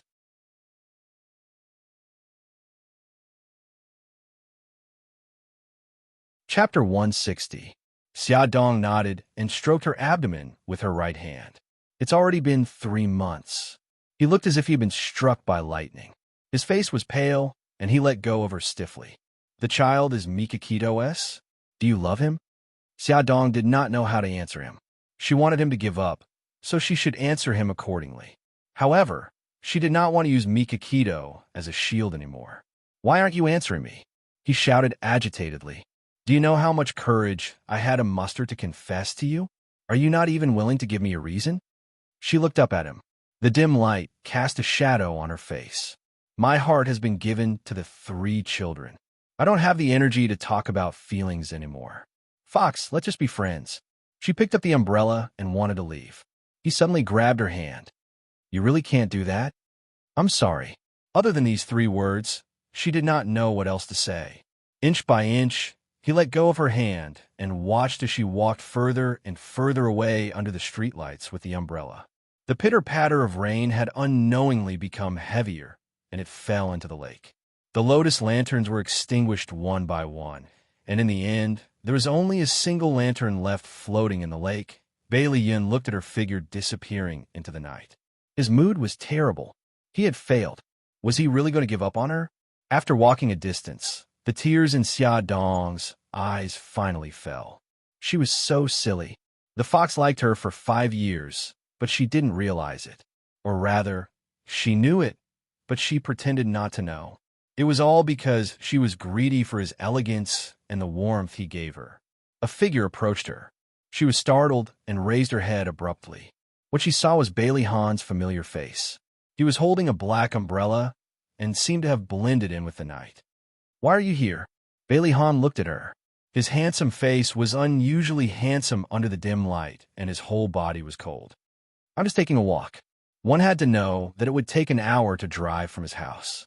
He really knew how to walk around casually. The 2 of them were silent. Unknowingly, they had already reached the ground floor of her house. She mumbled, I'll go up first. His voice was cold. Aren't you going to invite me up? Out of politeness, she should indeed invite him up to have a seat. However, their current situation seemed to be very awkward. I'll send you up. Before she could say anything, he had already made the decision for her. He entered the elevator first and pressed the button to wait for her. The floor numbers jumped, and when the number reached 4, the elevator suddenly shook and stopped moving. The lights went out, and the small space was plunged into darkness. The elevator was out of order. Xiaodong quickly took out her phone and used the weak light to illuminate the elevator. Bailey Han also took out his phone and called for help while reaching out to press the elevator alarm. Don't be afraid. The maintenance staff will be here soon. Bailey Han comforted her after ending the call. Xia Dong smiled bitterly. We're really unlucky. We've never encountered an elevator malfunction before. What a coincidence that the two of us encountered it together. Bailey Han suddenly hugged her and said in a low voice, "You know, I'm very glad that I walked into the elevator with you just now." Her heart trembled. Why? He stroked her long hair, and his actions were unbelievably gentle. How could I be at ease leaving you alone in here? It would be a lie to say that she was not touched. Her heart felt like it was stuffed with a ball of cotton. She even forgot to push him away and muttered, "You shouldn't be so good to me." He smiled bitterly. "I don't want to either. I know that you're someone else's woman, but I just can't control myself." Because he couldn't control his longing for her, he drove to her neighborhood and happened to see a scene that he shouldn't have seen. Xia Dong felt helpless. She realized that she had gotten herself into a lot of emotional debt. Did Ayun confess to you? There were so many lotus flower lights. He only needed to look at them from afar to understand Bailey Yun's intentions. She softly said, "Oh, then how did you reply to him?" His hand involuntarily tightened around her shoulders. She laughed. "Didn't you say that I'm someone else's woman?" "Of course. I could only reject him." "Looks like you really love Mika Keto." Bailey Han's anger rose in an instant. The narrow space was filled with a cold aura. She gently pushed him away and pursed her lips. She didn't say anything else. The atmosphere suddenly became very tense. Just then, someone knocked on the elevator door. "The people inside, don't worry. We'll get you out as soon as possible." There were clanking sounds outside the door. It was the maintenance staff using tools to pry open the elevator door. Soon, the elevator opened a very small gap. The gap grew bigger and bigger. A head peeked in from above the elevator door. It was a man in his 40s. "Both of you, give me your hands. I'll pull you up." It was only then that Xia Dong realized that the elevator had stopped between the 4th and 5th floor. It was about 5 meters below the entrance of the staircase. If it were any other day, Xia Dong could easily climb up. But now, she was pregnant. Come up. Bailey Han understood her predicament. He squatted on the floor with his back facing her and pointed to his shoulder. She couldn't help but recall the time when they were on the deserted island. After she was bitten by a snake, he carried her on his back. He was already impatient. "What are you waiting for?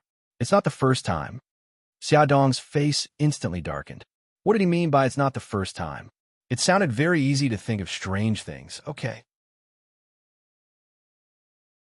She carefully climbed onto his shoulder. He stood up steadily and slowly. The maintenance staff outside the elevator reached out to grab her and pulled her out. The maintenance staff reached out again and pulled Bailey Han out. "Thank you so much." Xia Dong thanked the two maintenance staff gratefully. The maintenance staff exchanged a few pleasantries and continued to deal with the malfunction. Xia Dong and the others climbed the stairs upstairs. When the door opened, Xiao Bao, who was nestled on the sofa playing on the computer, didn't even raise his head. He said lazily, "Mom, why were you gone for so long?" "I'm back now, aren't I?" "Xiao Bao, stop playing. Uncle Bailey is here. Hurry up and say hi to Uncle." Xia Dong took out a pair of clean slippers and placed them beside Bailey Han's feet. Xiao Bao quickly raised his head. His dark eyes stared intently at Bailey Han. His tone was a little harsh. "Bailey Han, what are you doing here?" "Xiao Bao, don't be so rude." Xia Dong reprimanded him sternly. Xiao Bao rarely got yelled at so harshly by her. He felt very wronged and glared fiercely at Bailey Han, who had just entered the room. "I hate you." He quickly jumped off the sofa, hugged his laptop, and ran back to his room. Bailey Han didn't look too good. Xia Dong was full of guilt. "I'm sorry. Xiao Bao is too willful. I didn't teach him well." His thin lips moved. "It's okay." She quickly asked him to sit down. "What do you like to drink?" "Tea." He looked around the living room. Although he had been here a few times, he had never really looked at it seriously. It was a very warm and cozy place that made people feel relaxed and comfortable. He leaned against the soft sofa and watched as she picked up the tea set. Her movements were elegant as she heated the teacups and poured the tea leaves. The tea leaves slowly sank and the tea leaves unfolded. The water vapor mixed with the fragrance of the tea rose like clouds. Her expression was calm as she poured, and ordered the tea. The tea slowly flowed into a small, transparent glass teacup. You know the art of tea. Every time he got close to her, she would give him a new surprise. I have a lot of time now. I'm interested, so I learn a little. Sorry for making a fool of myself. He picked up the teacup and smelled the fragrance of the tea leaves. No, it's very good. He wasn't lying. Her skillful postures were even more standard and elegant than those rich miss who came from wealthy families and had learned the art of tea. She chuckled. He put down the teacup and looked at her. Are you still feeling unwell now that your drug addiction is acting up every day? I'm already much better. The antidote you brought is very effective. I haven't thanked you properly yet. He smiled. You already owe me a lot of thanks. It doesn't matter if you owe me one less time. She raised her eyebrows. Are you blaming me for not repaying you? He crossed his arms and looked at her provocatively. You're the one who said it. I've never said it before. Xiaodong's mouth twitched. He had indeed never said it before. He had only asked her directly how she was going to repay him. Mom. Xiao Bao suddenly ran into the living room in a panic. Yi Gai has a fever. Xiaodong stood up from the sofa. The back of her hand accidentally hit the teacup, and the hot tea spilled all over the table. It also scalded the back of her hand. She didn't take it to heart at all. She said, "Excuse me," and rushed to her daughter's room. Bailey Han frowned. His eyes were filled with worry as he chased after her. Xiao Guai was lying on the bed with her eyes tightly shut. Her delicate eyebrows were knitted together, and her little face was filled with pain. Xiaodong quickly checked her temperature on her forehead. It was frighteningly hot. She quickly took a jacket and put on Xiao Guai. Then she carried her and said to Xiao Bao, "Baby, Mommy will send Yi Gai to the hospital. After I leave, lock the door and go to bed early. Don't make me worry." "I got it, Mom. Hurry up and go." Xiaodong turned her gaze to Bailey Han. "I'm sorry. My daughter is sick. I have to take her to the hospital. I'll go with you." Bailey Han stretched out his arm without hesitation. "It's inconvenient for you. I'll carry the child." Xiaodong didn't refuse. She placed the child in his arms, took her handbag and umbrella, and hurried out. The elevator was working normally. Xiaodong was still a little worried. Bailey Han had already carried his daughter into the elevator. She had no choice but to follow. Fortunately, the elevator didn't have any more problems. It was still raining. Bailey Han took off his jacket and wrapped it around Xiao Guai. Xiaodong held the umbrella over their heads. Bailey Han found his car and put Xiao Guai in the back seat. "Sit behind the child.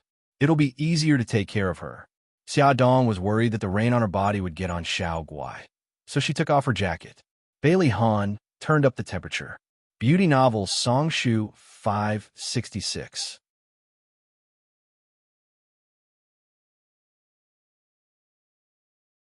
Chapter 161. Xiao Guai was sent to the emergency room. Xiaodong sat in the corridor of the hospital and waited anxiously. Xiao Guai had been fine before she went out to meet Bailey Yun. Why did she suddenly have a fever? A fever meant that there was a possibility of infection. Severe anemia was more difficult to control after an infection, and it could be accompanied by complications such as sepsis. Xiaodong couldn't control her mind and kept coming up with scary thoughts. She stared at the door of the emergency room, and her teeth clenched slightly because of her trembling. Bailey Han sat beside her and clearly felt her fear. He couldn't help but reach out and hold her cold right hand. He whispered, "Don't worry, Xiao Guai will be fine."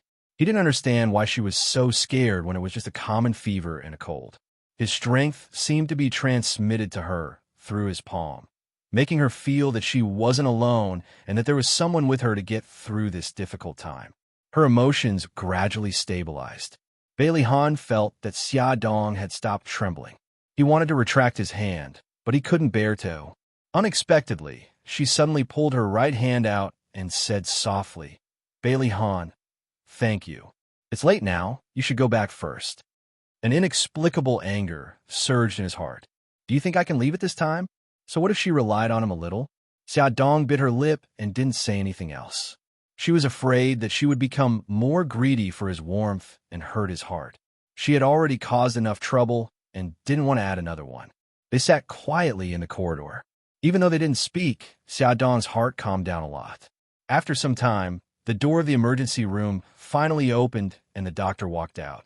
Xiaodong hurriedly went up to him and Bailey Han followed closely behind. "Doctor, how's my daughter?" The doctor's gaze fell on the two of them. "The patient is out of danger, but she's still in a high fever and her respiratory tract is infected. We're already thinking of ways to control her condition. Doctor, please save my daughter." Because she had always been careful in the past, even though Xiao Guai's health was poor, he had never been infected. Once she heard that Xiao Guai had a respiratory infection and a high temperature, Xiaodong panicked. "Don't worry. Your daughter's current situation is already considered relatively good among the similar diseases. Trust us, there will be a way to control her infection." "Thank you, doctor, thank you." Xiao Guai was sent to the isolation ward.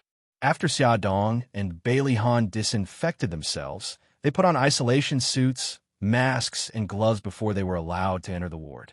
Her face was pale.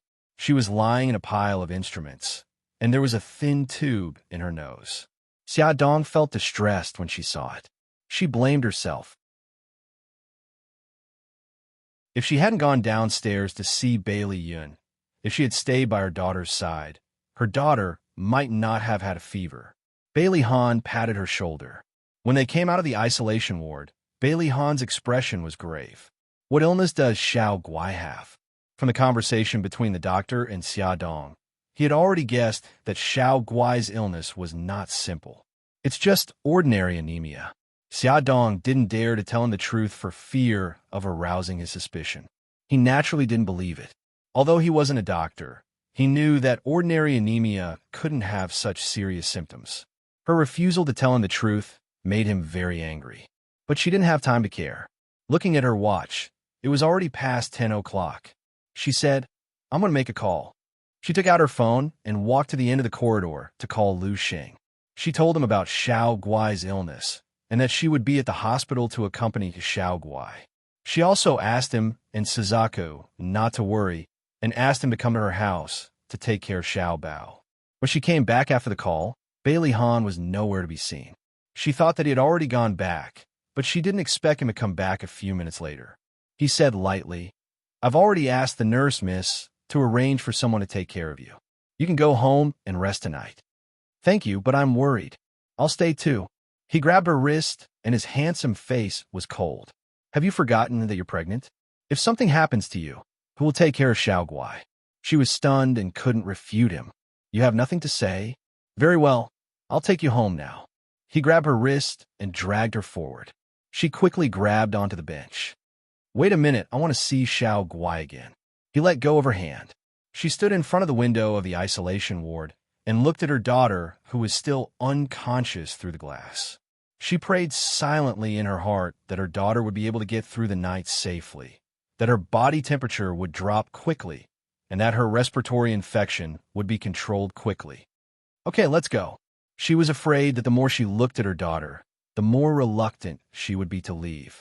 She steeled her heart and turned to leave. It was already 11 o'clock when they arrived downstairs. Bailey Han insisted on taking her upstairs. Standing at the door, she took out the key to open the door. Just as she put the key in, the door was opened by someone from inside. Lu Xing stood in front of them expressionlessly. His eyes were cold and murderous through his thick lenses and sharp as a knife as he glanced at Bailey Han. His whole body was emitting a signal. "How dare you steal boss's woman? You don't want to live anymore." Bailey Han completely ignored him and said goodbye to Xiaodong calmly. "Be careful on the road." Xiaodong watched Bailey Han enter the elevator and glared at Lu Xing.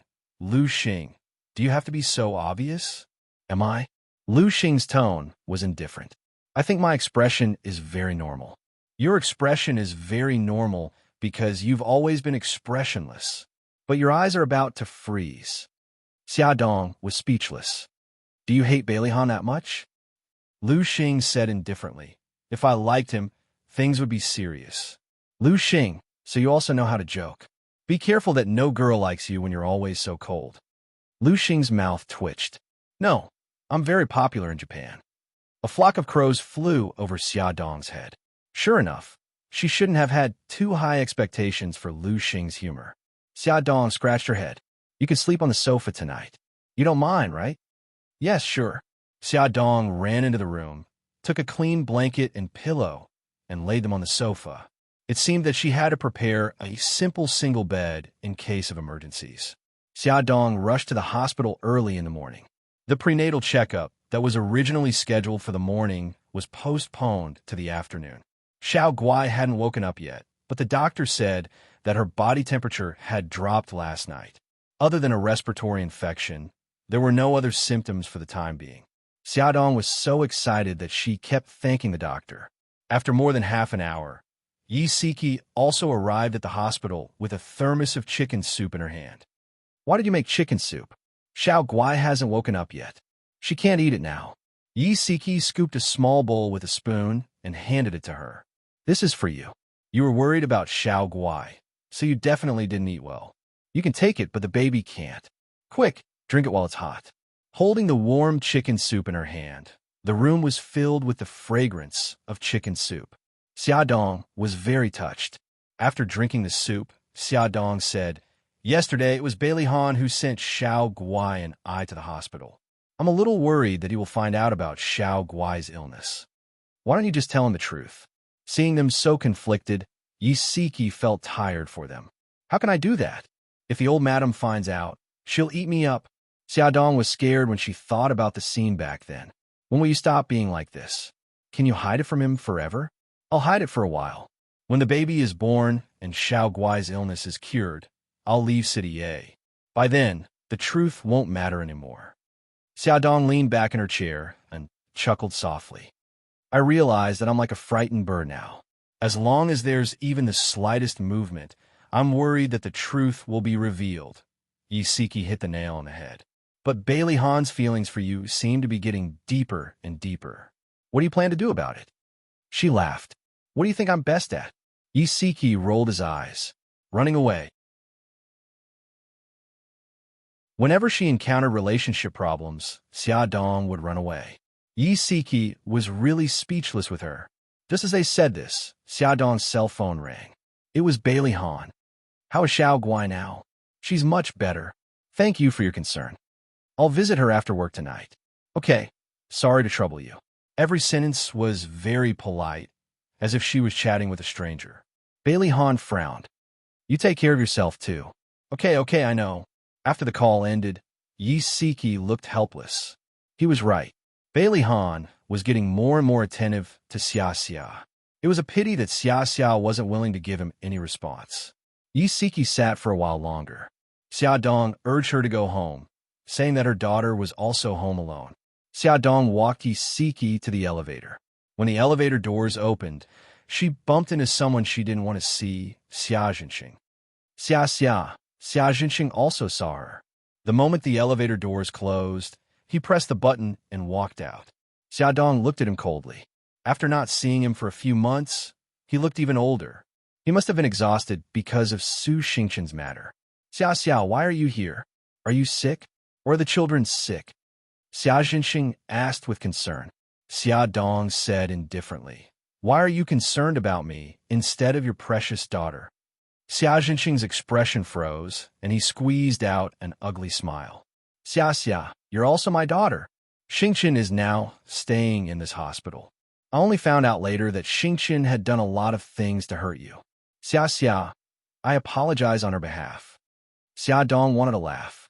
There were so many hospitals in a city, but they just had to stay in one. How much is a caddy for your apology? It's too cheap. I don't care.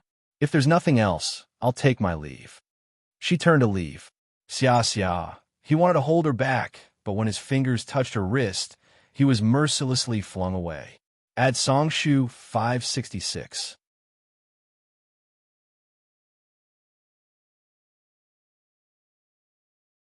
Chapter 162. Xia Zhenxing watched as she walked further and further away. In the end, he couldn't help but secretly follow her. In the end, he found that she had stopped in front of the isolation ward. He didn't dare to approach her and could only watch from afar. When she changed into the isolation gown and entered the ward, he acted like a thief and leaned against the wall. He saw his cute little granddaughter lying on the hospital bed, her face pale and weak to the point that it made his heart ache. His phone suddenly rang. Xia Jinxing hurriedly covered his phone and quickly ran away. He lowered his voice. Honey, Xia Jinxing, where are you now? Why haven't you come down after so long? Su Morong's unhappy voice came from the phone. I just asked you to come down and get something. You're not happy, are you? Honey, you misunderstood. There were too many people in the elevator, so I waited for a few more minutes. Xia Jinxing quickly ran to the elevator. When he reached this floor, he quickly pressed the button. Hurry up and come down. Su Morong didn't wait for his reply and impatiently hung up the phone. Xia Jinxing ran all the way out of the hospital. In the parking lot outside the hospital, a luxury car was parked. Seeing him appear, the car window slowly rolled down.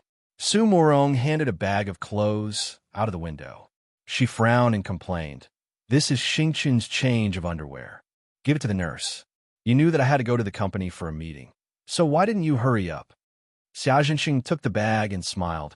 Okay, I got it. Honey, hurry up and go. Su Xingqin stayed in the VIP ward on the 12th floor. Ever since her face was disfigured, her temper became more and more irritable. She was like a firecracker.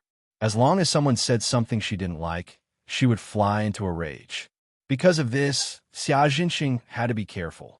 He even helped to say a lot of good things to the doctors and nurses. Although her temper was irritable, in front of Su Morong, she was as obedient as before.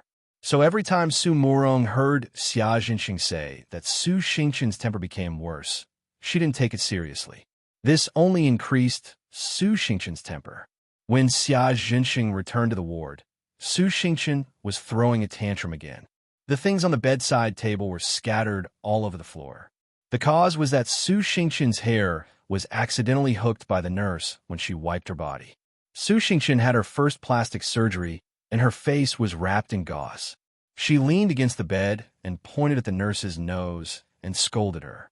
The nurse is sorry, but she didn't let her. Xia Jinxing couldn't stand it anymore. He put the bag aside and said, Xingqin, she didn't do it on purpose. Don't blame her anymore.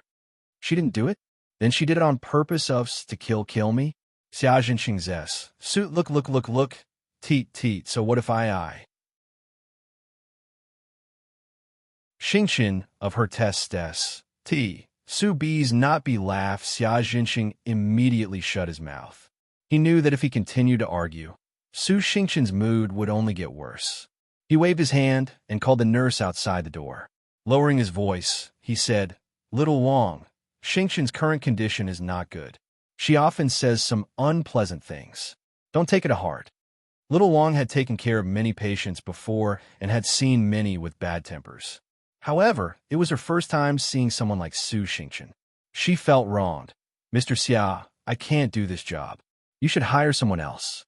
Little Wang, please be understanding. Xia Jinxing said some nice words, but Little Wang didn't want to take it anymore. How about this, Little Wang? I'll give you double your salary. You can hold on a little longer, okay? Little Wang hesitated. The Su family was already giving her a high nursing fee. If she were to double it, the amount would be considerable. However, with Su Xingqin's temper, after hesitating for a while, she finally nodded her head. Xia Jinxing breathed a sigh of relief.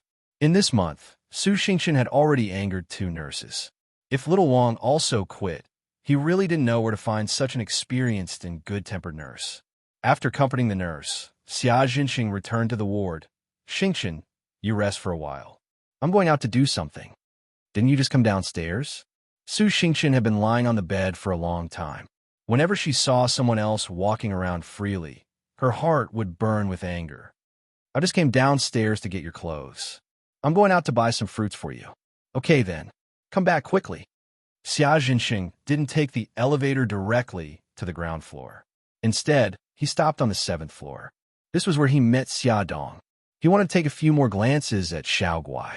On Xia Dong's side, the situation was a bit complicated. She didn't expect her aunt and uncle to suddenly visit the children at her home. Lu Xing didn't know the situation and directly told them that Xiao Guai was hospitalized. The two elders rushed to the hospital. When they saw Xiao Guai in the isolation ward, they immediately thought that Xiao Guai was seriously ill. They didn't believe Xia Dong's words and directly ran to the doctor's office to ask about Xiao Guai's condition. Xia Yin kept wiping her tears. How did this happen? How did Xiao Guai get this kind of illness? Xia Dong comforted, Aunt, don't be sad. Xiao Guai's illness can still be treated. She will definitely get better. Xia Yun's expression suddenly became fierce. Pa! She slapped her on the arm. Xia Dong, you're so capable now, aren't you?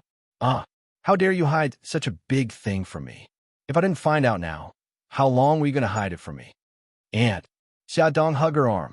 Just like when she was young, she softly begged for mercy. Aunt, don't be angry.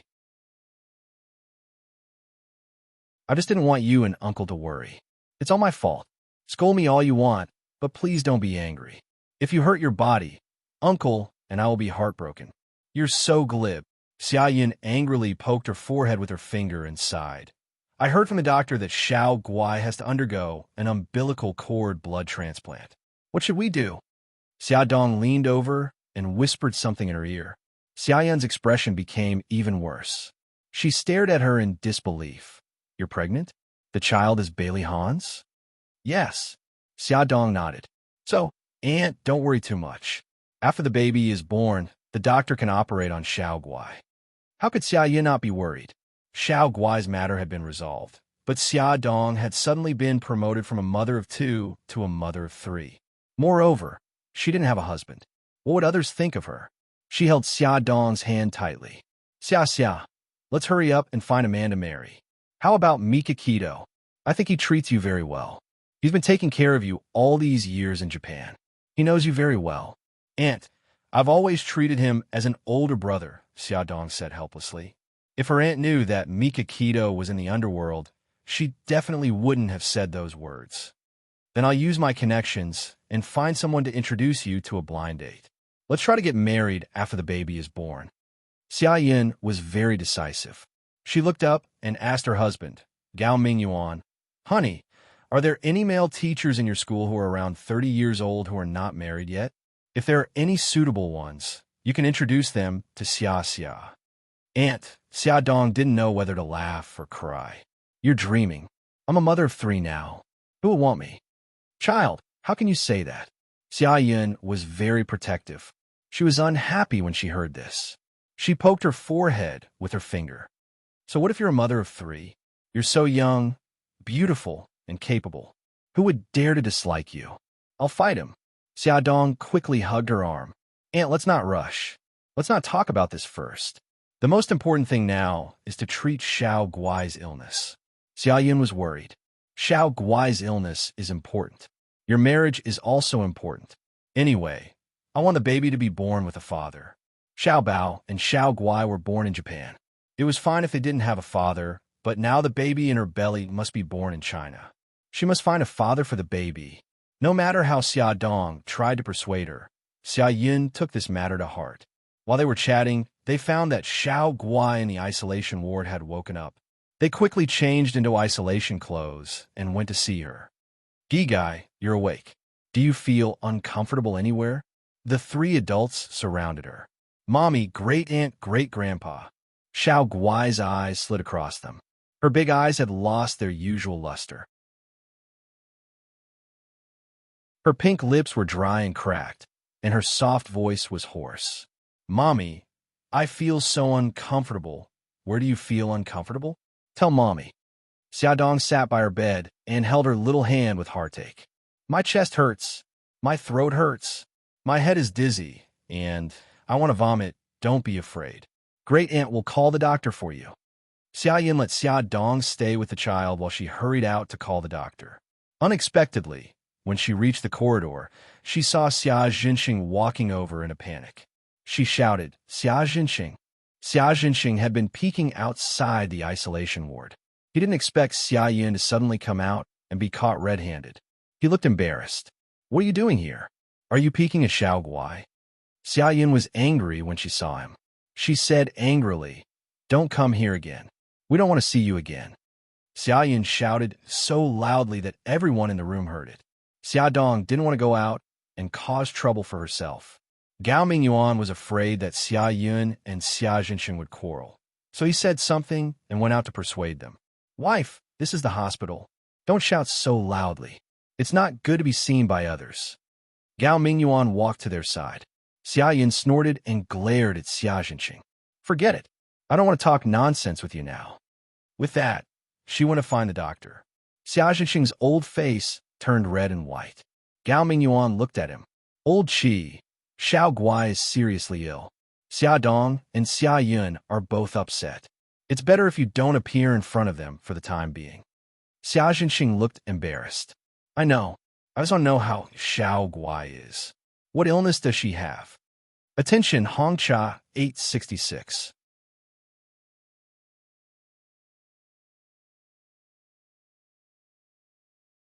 Chapter 163. A Plastic Anemia. Gao Mingyuan patted him on the shoulder. I know you're not doing well either. I advise you to stay away from us. If the Su family finds out, they won't let you off easily. I understand. Xia Jinxing was embarrassed by his words. Xingchen is also staying in this hospital. I'll go up first. Gao Mingyuan couldn't help but sigh as he watched Xia Jinxing's fleeing figure. He still remembered how Xia Ling and Xia Dong had suffered when Xia Jinxing abandoned them. He also knew that Xia Jinxing had secretly helped Xia Ling's small restaurant, but Su Murong soon came looking for them. The next day, a group of hooligans came and smashed Xia Ling's restaurant. He didn't need a guess to know that it was Su Murong's doing. Doctor, please take a look. How is the child now? After a detailed examination, the doctor said, the patient's temperature is normal, and the respiratory infection is under control. There are no other symptoms of infection. Her condition is relatively good. But the child is uncomfortable. Chest pain, throat pain, dizziness, nausea. Her upper respiratory infection is acute pharyngitis and laryngitis. Chest pain and throat pain are normal reactions. Dizziness and nausea are also symptoms of aplastic anemia. The doctor explained in detail and said, I'll prescribe some medicine for her to relieve her current symptoms. Thank you, doctor. After the doctor left, Xiao Guai lay weakly and pitifully, looking at Xia Dong with teary eyes. Mommy, it's all my fault. Gigai, what's wrong? Xia Dong stroked her hair. I really want to eat ice cream, but Mommy and brother won't let me eat it. Mommy wasn't home last night, so I ate ice cream without telling brother. It was because Xiao Guai ate ice cream that she got a fever. Xia Dong hugged her, her heart full of guilt. If she had been at home with the child, this wouldn't have happened. Big drops of tears rolled down from Xiao Guai's eyes. She sobbed, Mommy, it's all my fault. It's okay. Gigai, don't cry, Xia Dong coaxed her gently. Gigai will get better soon, but you can't eat ice cream anymore. Okay, I won't eat it anymore. Xiao Guai nodded sensibly.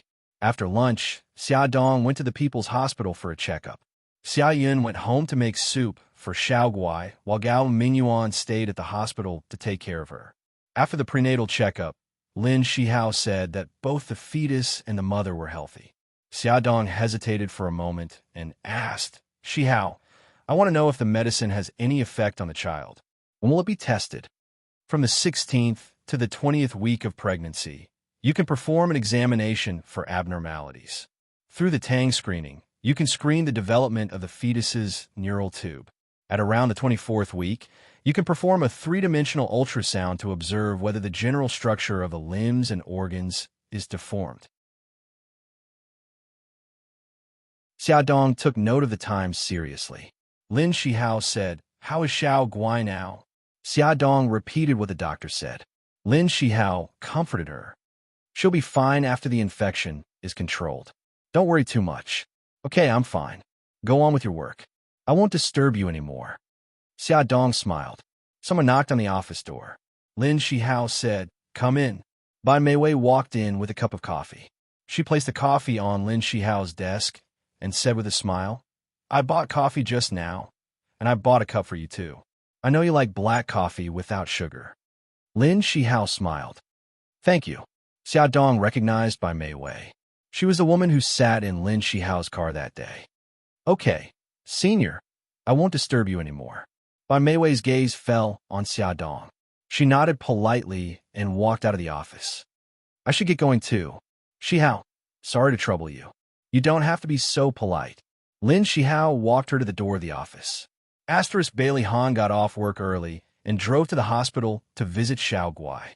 Yi Siki was also there. Xia Dong was feeding Xiao Guai food. Through the glass, he saw her patiently feeding Xiao Guai a spoonful of soup. Then she used a tissue to wipe away the soup stains on her lips. Yi Siki walked up to him. Bailey Han, I want to talk to you. They were sitting in the corridor.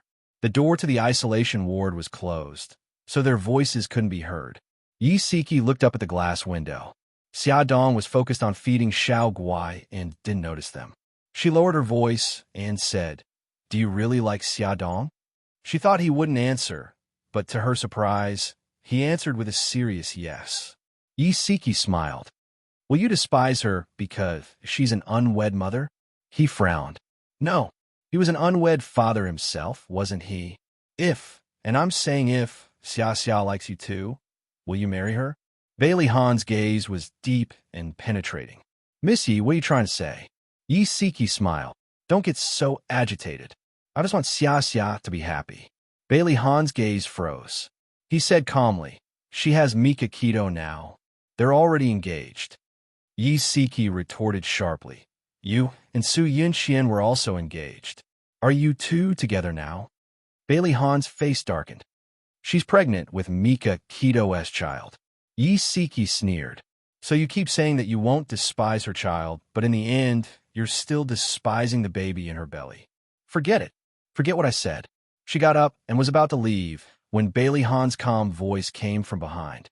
What I really mind is that she loves Mika Keto. If it wasn't love, why would she be pregnant with his child? Yi Siki's back was facing him, and her lips curved into a satisfied smile. She turned around and looked at him quietly. What if I say that she doesn't love Mika Keto? Would you be willing to marry her? He didn't answer, but she could see his answer from his resolute gaze. She smiled and sat back down beside him. She said softly, Bailey Han, I'm only going to tell you this once. Listen carefully.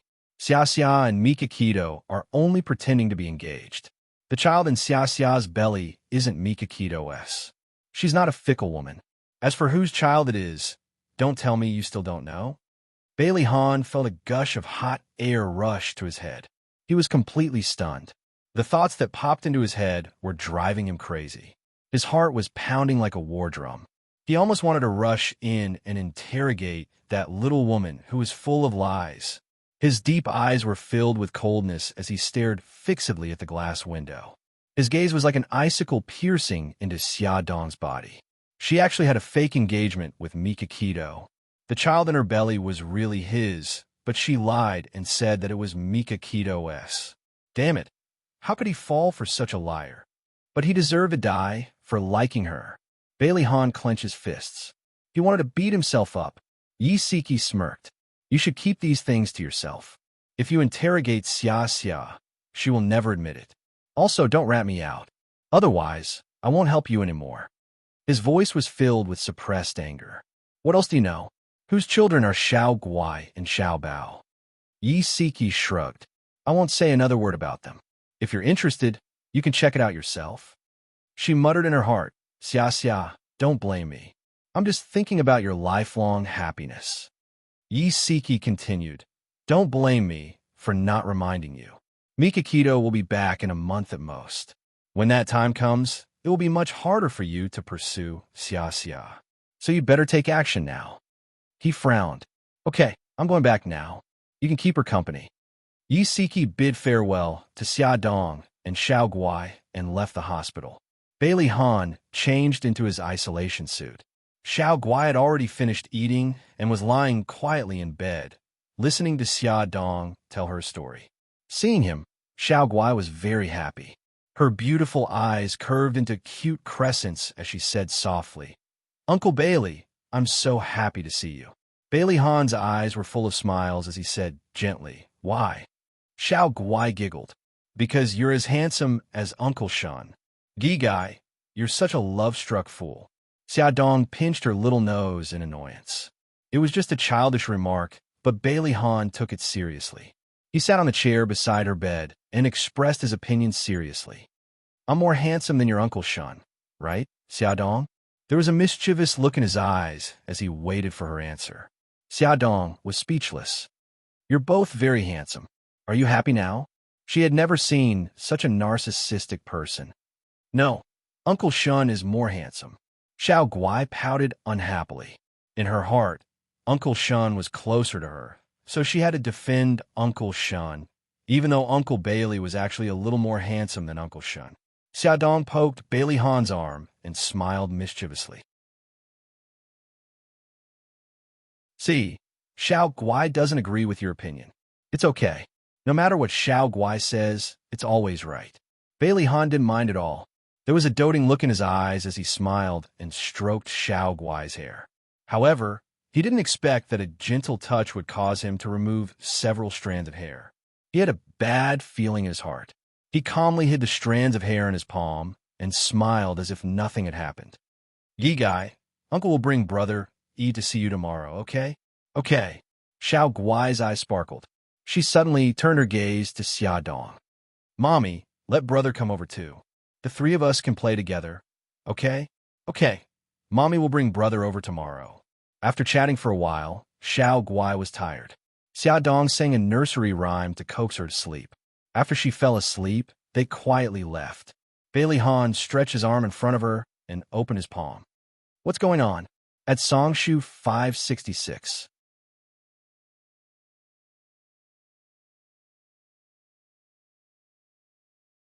Chapter 164. Xiaodong looked at the hair in his hand and her heart tightened. She said bitterly, she's anemic and doesn't have enough blood, so her hair loss is more serious. Even if she's anemic, her hair loss shouldn't be this serious. He held the hair in his hand and looked at her deeply. Xiaodong, don't lie to me anymore. What illness does Xiao Guai have? Xiaodong gritted her teeth. Anemic. Bailey Han's face darkened. It's okay if you don't want to tell me. I can ask the doctor. You're not the patient's family. You have no right to get the patient's condition from a doctor. I have many ways to get the doctor to tell me. She sat on the bench and covered her face with both hands. Her voice was tired. Bailey Han, don't force me. I'm not forcing you. I just want to know the truth. He just wanted to enter her life and understand her better. But I don't want to say it. I beg you, leave me some dignity, okay? She suddenly looked up at him. Her beautiful face and beautiful eyes were covered with a layer of mist. His heart softened. She wanted freedom, so he gave her freedom. She wanted dignity, so he gave it to her. However, she was the woman he liked. Even if he had to go to the ends of the earth, he would not let go. He did not continue the previous topic. You're tired. I'll take you home. Xiaodong heaved a sigh of relief. She took one last look at Xiao Guai, and Yi Gai followed him home. Bailey Han drove seriously and stared ahead. He said lightly, Ayun has decided to go to America. Xiaodong was shocked. America? Why? He said he's going to America to start a business. After Bailey Yun's last confession failed, he went to Charm Club and got drunk. He slept at home for a day and then suddenly announced to his family that he was going to America to start a business. Only Bailey Han knew the real reason. He had been rejected by Xiaodong, so he hid abroad to recuperate. As for starting a business, Bailey Han had reservations. Xiaodong fell silent. She guessed that Bailey Yun went abroad because she rejected him. After Bailey Han sent Xiaodong home, he sat for a while before leaving. When Xiaodong walked him to the door, he suddenly said, I want to touch your belly. Ah, let me feel the baby, he said seriously. Xiaodong blushed. She grabbed his outstretched hand and placed it on her abdomen. She said softly, It's only 3 months. I can't feel the fetal movement. Her abdomen was slightly protruding. When he placed his hand on it, there was a strange feeling. His expression was calm, but his heart was in turmoil. He couldn't help but be excited. That was his child. Even though the child hadn't moved yet, he had a feeling that it was his flesh and blood. He suddenly pulled her into his arms and said hoarsely, Take good care of the baby. She was at a loss. Yes, I will. Okay, I'm leaving. He stroked her hair gently and looked at her abdomen with a tender gaze. His warm gaze made Xia Dong feel uneasy. Could it be that he had found out something? No, that's impossible. If he knew that the baby was his, he wouldn't be so calm. Yes, that's right. It was already past 10 o'clock. Xia Dong was still hesitating whether she should call Bailey Yun to ask about the situation. However, she had just rejected him. If she contacted him now, it would be like rubbing salt on his wound. Bailey Han's words before he left suddenly appeared in her mind. His flight is tomorrow at 4 o'clock in the afternoon. He might not be back for a few years. After this parting, they would not see each other for a few years, and she had always treated Bailey Yun as a very important friend. Xia Dong hesitated for a while, but in the end, she still dialed his number. The call went through, but the person on the other end was silent. She said embarrassedly, "Fox, it's me. I heard that you're going to America." Bailey Yun tightened his grip on the phone, the veins on the back of his hand popping out. However, his voice sounded casual. "Yes, my flight is tomorrow at 4 o'clock in the afternoon." She bit her lip, not knowing what to say. It was as if she was worried that she would hurt him. In the end, he spoke first. Xia, if I were as capable and powerful as Mika Keto, would you be with me?" Xia Dong was silent for a long time. "Fox, I treat you as a good brother. I understand." He chuckled softly. She couldn't see the broken light in his eyes. "Will you come to send me off tomorrow?" "I'm sorry, Xiao Guai is sick. I have to take care of her at the hospital." "Fox, I wish you a safe journey." Xia Dong used all her strength to say this. Her heart felt as if it was being grabbed by a large hand, painful and suffocating. Since she didn't love him, she shouldn't give him any more hope. City A's International Airport. The afternoon sun was scorching. It shone through the glass windows onto the ground of the departure hall, casting a white shadow. Bailey's family members were all sending Bailey Yun off in the airport hall. Bailey Yun smiled and said goodbye to them one by one. He seemed to have matured overnight. The smile on his face was no longer as unrestrained as before. Instead, it had a sense of stability. He squatted down and stroked Xiao Yi's head. "Xiao Yi, second uncle is leaving now. If you have any problems chasing girls in the future, you can look for me anytime." Xiao Yi's eyes were red. She puffed up her cheeks sternly. "Second uncle, the next time you come back from America, you have to bring me a little ant. Otherwise, I'll despise you." "Oh, you still dare to despise me? We'll talk about it when you're older." Bailey Yun smiled and gestured at his waist. "Ayun, take good care of yourself when you're in America. Don't make me and your mommy worry anymore." Although Bailey Yun was a playboy, Bailey Xiong still liked him the most. His eyes were red as he reminded him. "I know, Daddy. You have to take good care of yourself, too." Bai Jinxiu didn't come.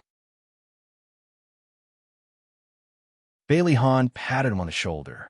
"If you have any difficulties, remember to look for me." Bailey Yun grinned. "Brother, I've caused you a lot of trouble since I was young. I'll try my best not to cause you any more trouble in the future." Before leaving, old Madam, who had always disliked him, also said a few words of comfort. "Ayun, it seems that you're really sensible. We don't expect you to create a big career. As long as you're safe and sound outside and don't cause trouble, we'll be satisfied. If you have any difficulties, just tell us.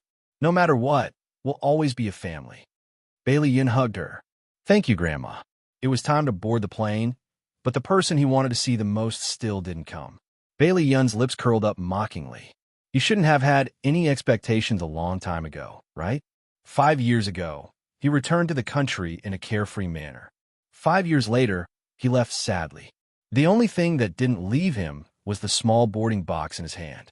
He didn't have any big luggage.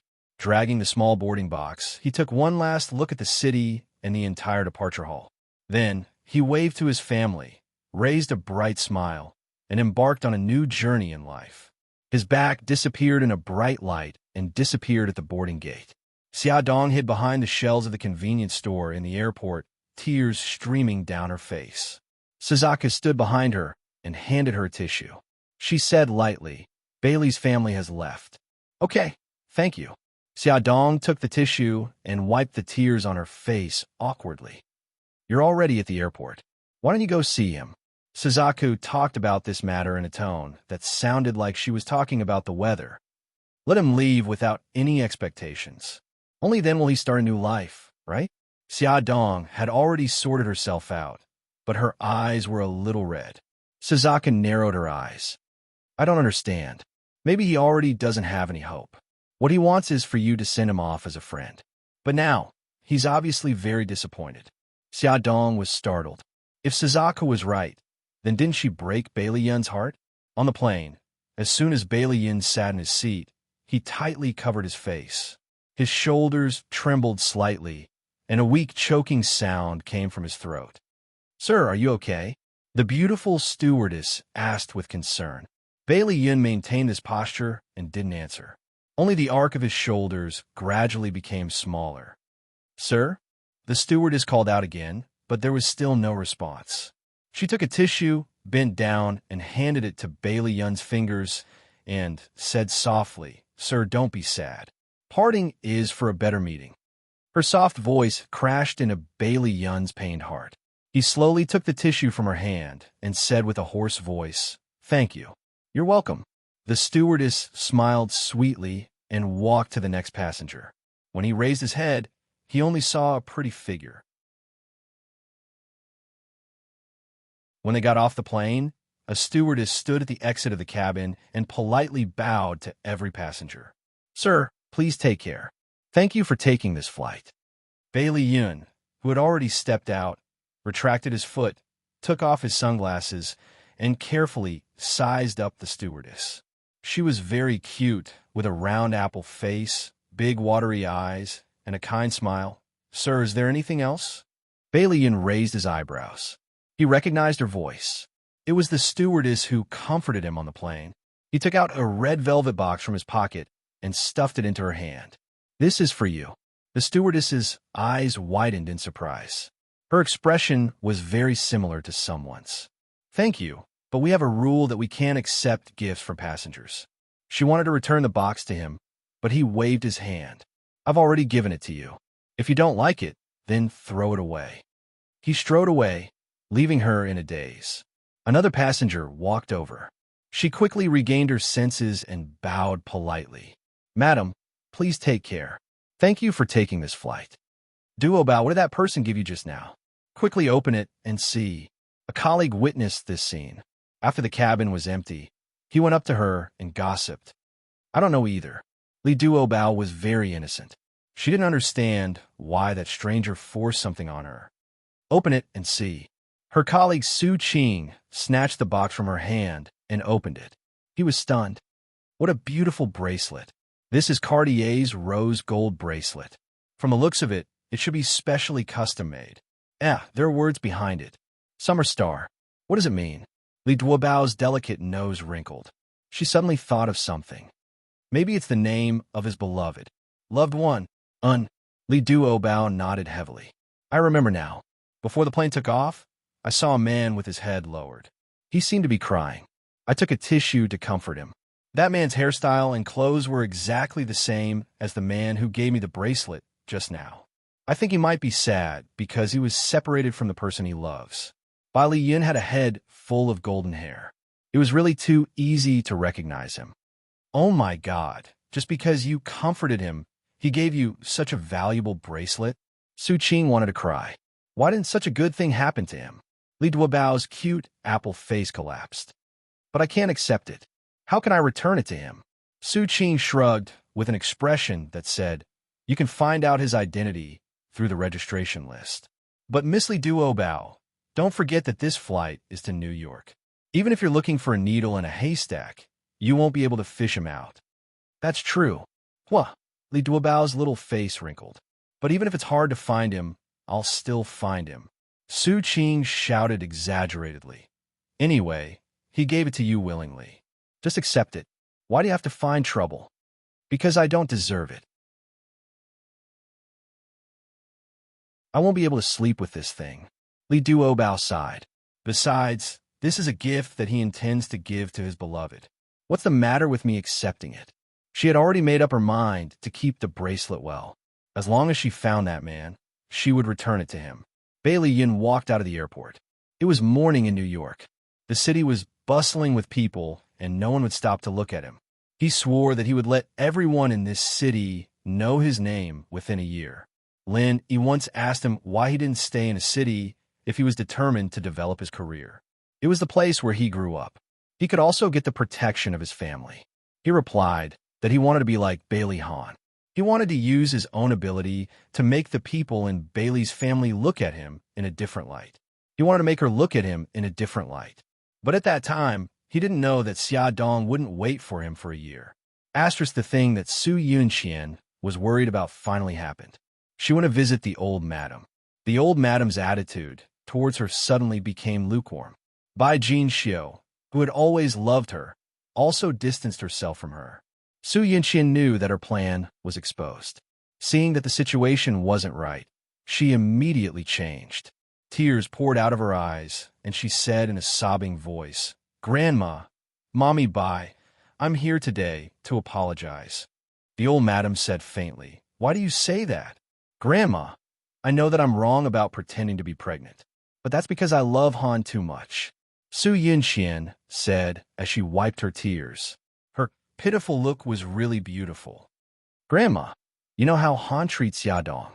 I'm afraid that he will be taken away by Xia Dong.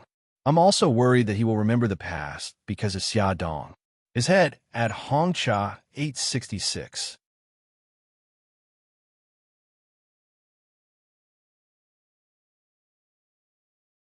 Chapter 165. Her crying stopped just in time. Old Madam Dowager frowned. That was exactly what she was worried about. However, what Su Yunqian did challenge her bottom line. She would never forgive her. Bai Jinxiu's heart softened when she saw Su Yunqian crying so hard. She said to Old Madam Dowager, "Mom, what Yunqian said makes sense," Old Madam Dowager said coldly. "Let's just forget about this." "Yunqian, why did you hurt Xiao Yi?" "Grandma, I didn't do it on purpose. You have to believe me." That night, when little Wingzi told me about his godfather, I was very surprised. I wanted to cover his mouth to stop him from yelling, but he struggled and rolled down the stairs.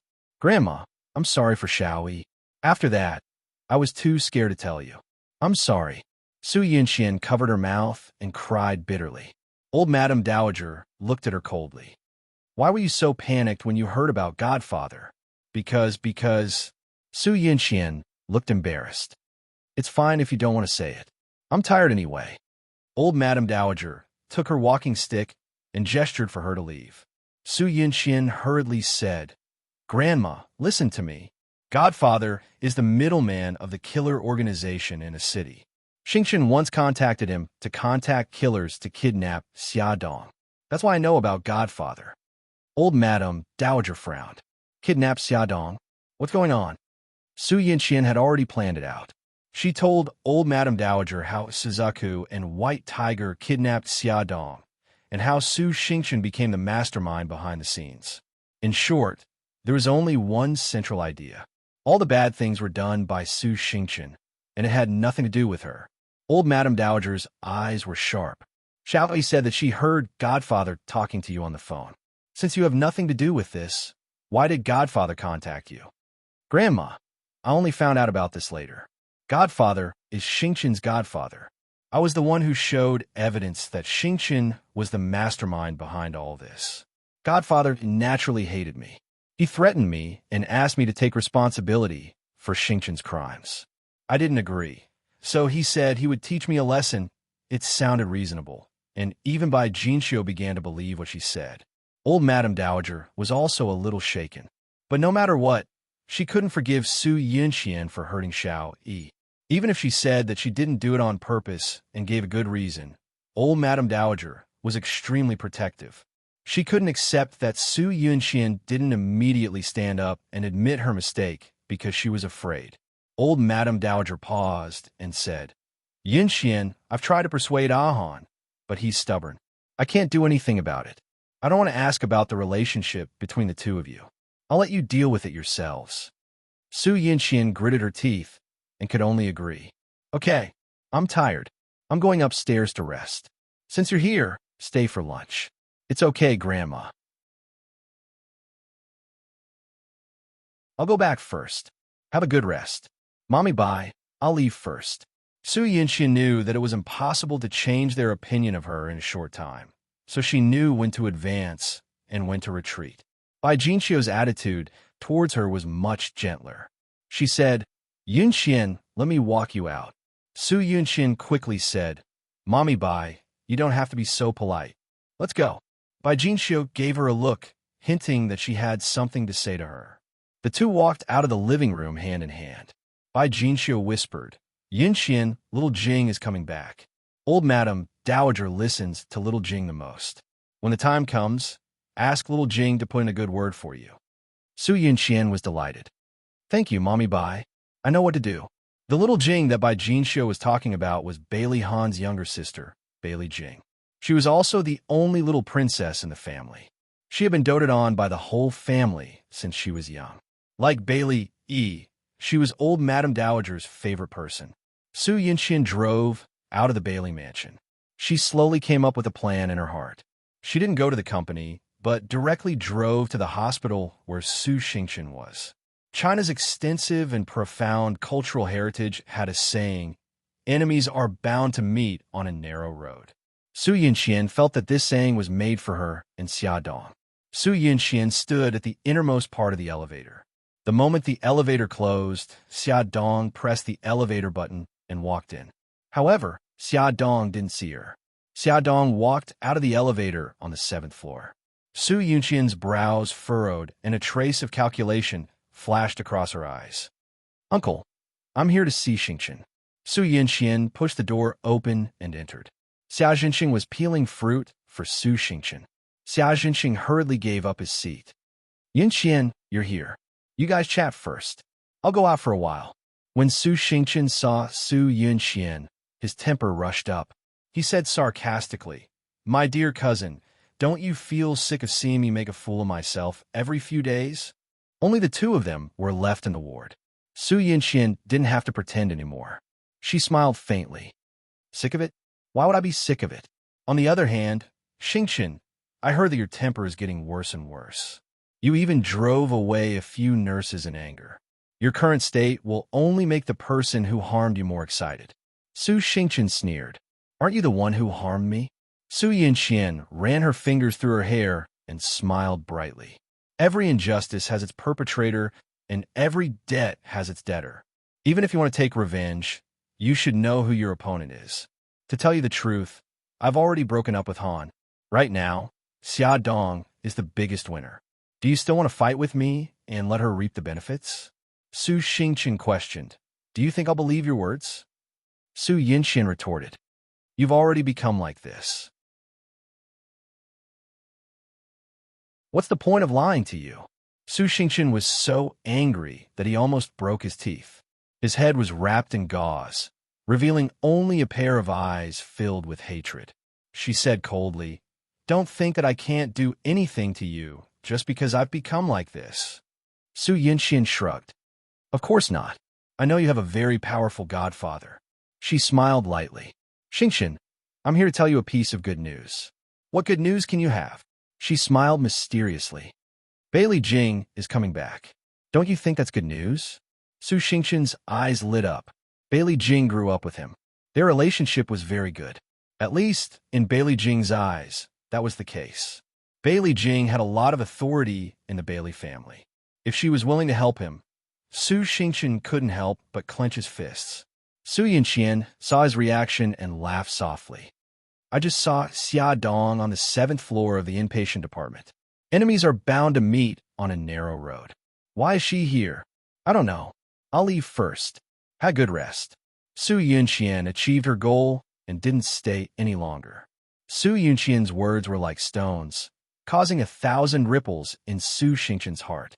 Her hatred for Xia Dong increased day by day after her disfigurement. She wanted to know everything related to her. Su Xingqian found an excuse to send Xia Xingqing away.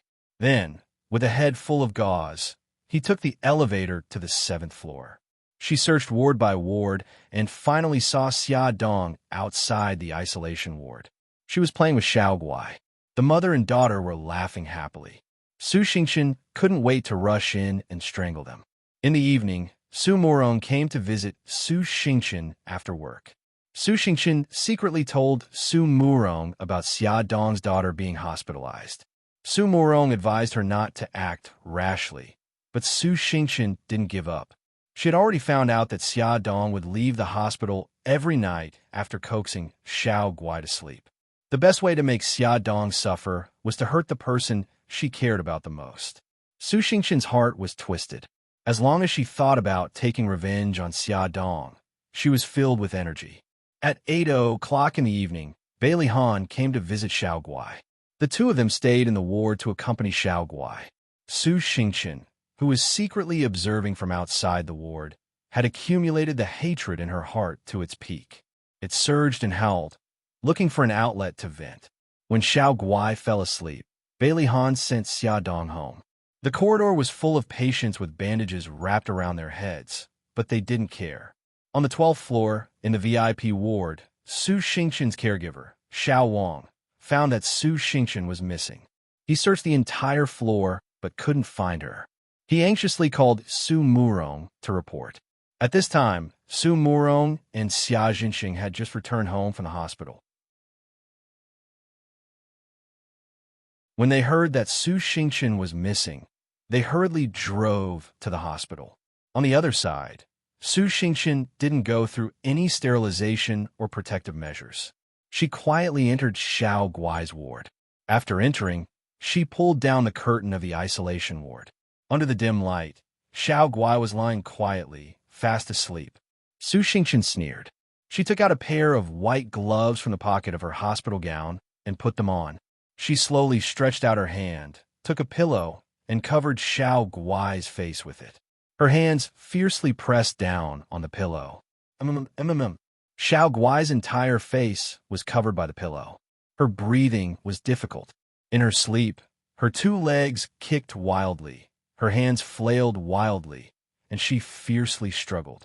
Her small and weak body writhed in pain under the blanket, letting out a painful woo-woo sound. It was as if Su Xingqian had been injected with chicken blood.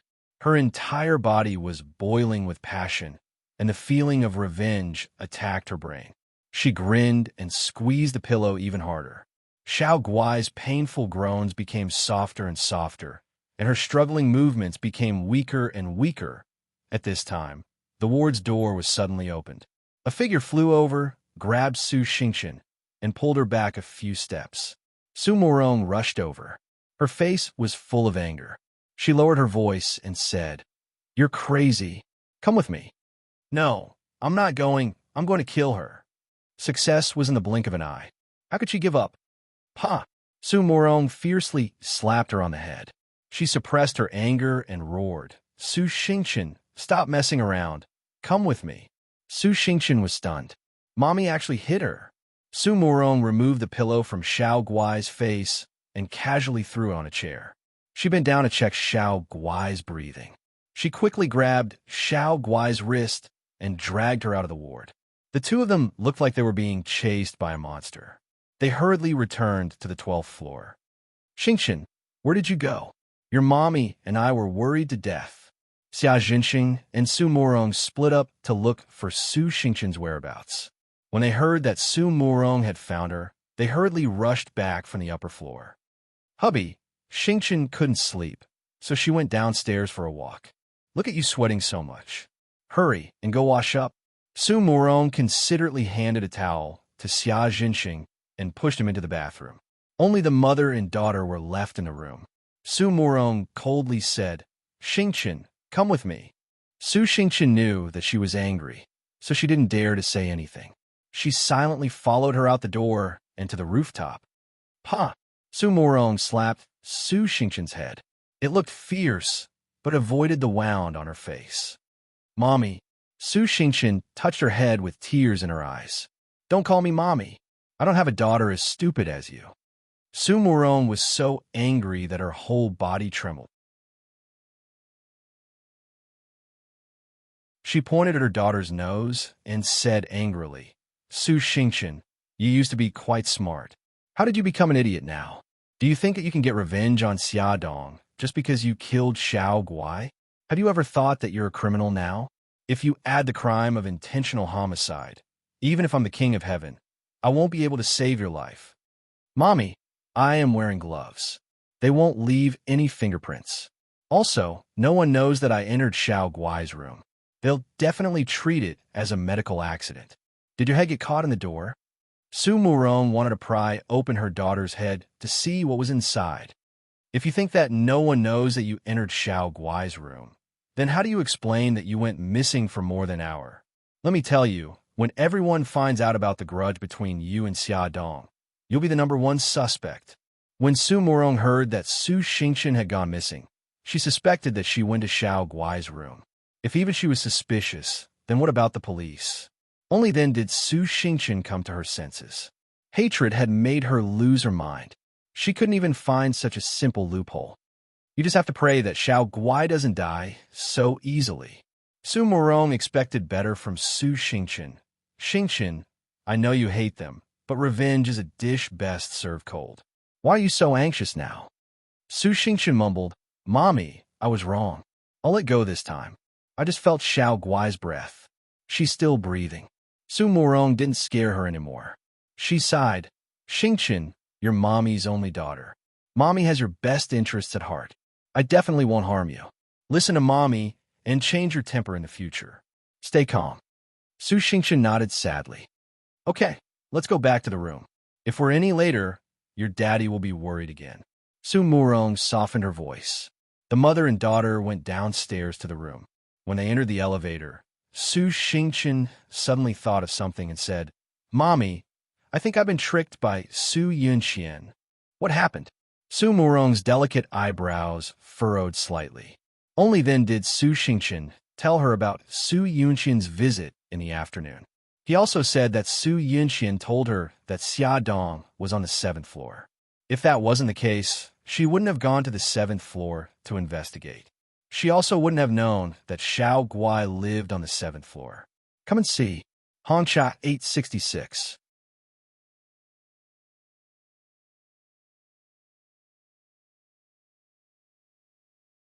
Chapter 166. Su Murong coldly snorted. Your uncle's precious daughter is much better than you. Look at how skillful she is at using someone else to do her dirty work. Xingqian, you should learn from her. Mommy, I was tricked by her. Why are you still speaking up for her? Su Xingqian said, feeling wronged. How did I give birth to such a good-for-nothing daughter like you? Su Murong poked her head with her finger and said resentfully, think about it. Why can she use someone else to do her dirty work, but you can't? Su Xingqian was startled. Suddenly, her eyes lit up and she said, Mommy, are you referring to Bailey Jing? Su Murong nodded in satisfaction. Think about it. Why did Su Yunqian tell you that Bailey Jing is coming back to China? Doesn't she want you to use Bailey Jing to deal with Xia Dong? Yes, that must be it. Then let her have her way. Su Murong's lips curved into a cruel smile. However, you want Bailey Jing to deal with not only Xia Dong, but also Su Yunqian herself. Su Xingqian's eyes flashed with excitement. Mommy, I know what to do. I won't let you down again. On the 7th floor, the emergency beeper in the ward was ringing nonstop. Doctor, the patient in the isolation ward is suddenly suffocating. Prepare for cardiac resuscitation. Hurry and inform the patient's family. Hurried footsteps sounded in the corridor in the middle of the night. In the ward, the doctor and nurse were performing emergency resuscitation on Xiao Guai. The nurse was in the corridor, calling Xia Dong. Xia Dong rushed over with a head of wet hair. She had just finished showering and was about to go to bed when she received a call from the nurse. She was so anxious that her heart was about to stop beating. Doctor, how is my daughter? The emergency treatment was over. The doctor wiped the sweat off his forehead and said, the patient is saved. Xia Dong's body went soft, and she almost collapsed. She leaned against the wall and said, Doctor, thank you. But I don't understand why Xiao Guai suddenly stopped breathing. We are also very curious about this matter. The nurse suddenly pointed to the pillow on the chair and said, I remember very clearly that when I went out, I put this pillow next to Xiao Guai. How did it get on the chair? Xia Dong also remembered. Something flashed through her mind, and she blurted out, Doctor, when Sister Li and I left the ward, did any medical staff come in? The sisterly that Xia Dong mentioned was the nurse she hired to take care of Xiao Guai. The doctor frowned. I don't think so. The routine examination is over. Miss Xia, are you suspecting that someone deliberately hurt your daughter? It seems too far-fetched to just rely on a pillow. If this matter was true, then the hospital also had to take some responsibility. Xia Dong only thought for a moment and understood the doctor's concerns. She said with a serious expression, I just think that Xiao Guai suddenly stopped breathing. It's a little strange. Doctor, I believe in this hospital. That's why I sent my daughter here. I also have reasons to think that the hospital should strengthen its management. This time, my daughter was saved, so nothing major happened. If something really happened, which one of you can bear the responsibility? Miss Xia, please rest assured. This kind of accident will not happen again. The door of the isolation ward was not locked. It was very likely that an outsider would break in. It was indeed their negligence in management. After this incident, Xia Dong was worried about leaving Xiao Guai alone in the hospital. She suggested staying with her daughter. The nurse, sisterly, persuaded her for a long time, but she did not listen. The next morning, Xia Dong woke up in the ICU and found that she had a slight tendency to catch a cold. Her head was a little dizzy, her nose was blocked, and her throat was stinging. She went to the outpatient department to see the doctor. The doctor said that she had indeed caught a cold. It was probably because she went to bed before her hair was dry last night. After taking some cold medicine, her body felt weak and she wanted to sleep. Sisterly advised her to go home and rest. Miss Xia, you have a cold now. It's better to go home and rest. It's broad daylight. I've been watching over Xiao Guai. Nothing will happen. Xia Dong thought about it. Sisterly was right. Moreover, she had a cold, and it was easy to bring germs into the ward. So she gave a few words of advice and drove home. While driving, her head was dizzy. Once, she almost hit the railing on the side of the road. She was so frightened that she suddenly woke up. When she finally drove home, she was covered in cold sweat.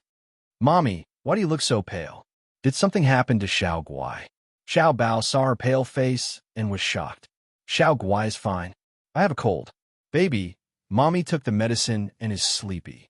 I'm going to sleep for a while. Call me if you need anything. Xia Dong collapsed on the bed and fell asleep quickly. She did not even hear her phone ring many times. Bailey Han called Xia Dong's phone many times, but no one answered. He had a bad feeling in his heart. In the end, he called her home phone. Xiao Bao picked up. When a little guy heard his voice, he was like a kitten. All the fur on his body stood up vigilantly.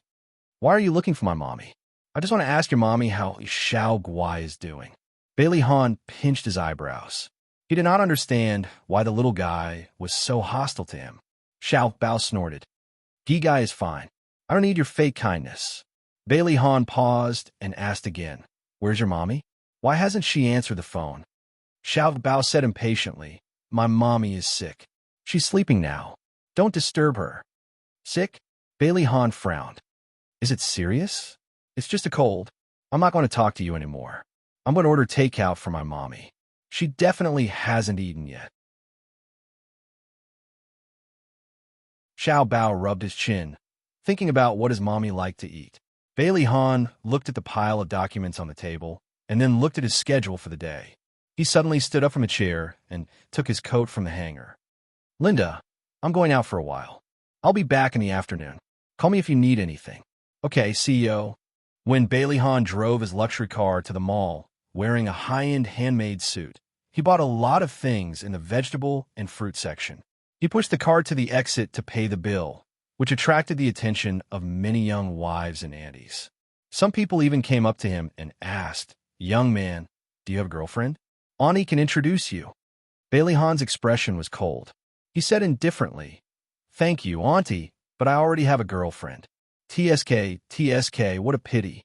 The more the Auntie looked at Bailey Han, the more she felt that he was her future son-in-law. It was a pity that he already had someone he liked. When Bailey Han said this, the hearts of the people around him broke. He paid the bill, rushed out of the crowd, and got into his luxury car with bags of various sizes. Xiao Bao heard the doorbell ring. He looked at the person outside, warily before opening the door. Bailey Han, what are you doing here? Xiao Bao was speechless. Was the man in front of him, carrying bags of various sizes, really the cold and heartless king of hell in the business world, Bailey Han? I'm here to see your mommy. Bailey Han did not wait for him to invite him in. He directly grabbed the bags and forced his way in. Hey, what are you doing? Don't touch my kitchen. Don't touch my fridge.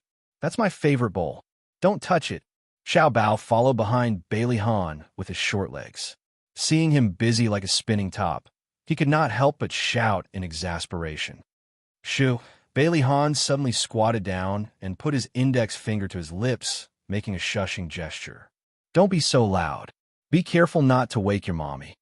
At this moment, Bailey Han was wearing an apron with cartoon images printed on it. His cold and handsome face looked much gentler. He touched Xiao Bao's head.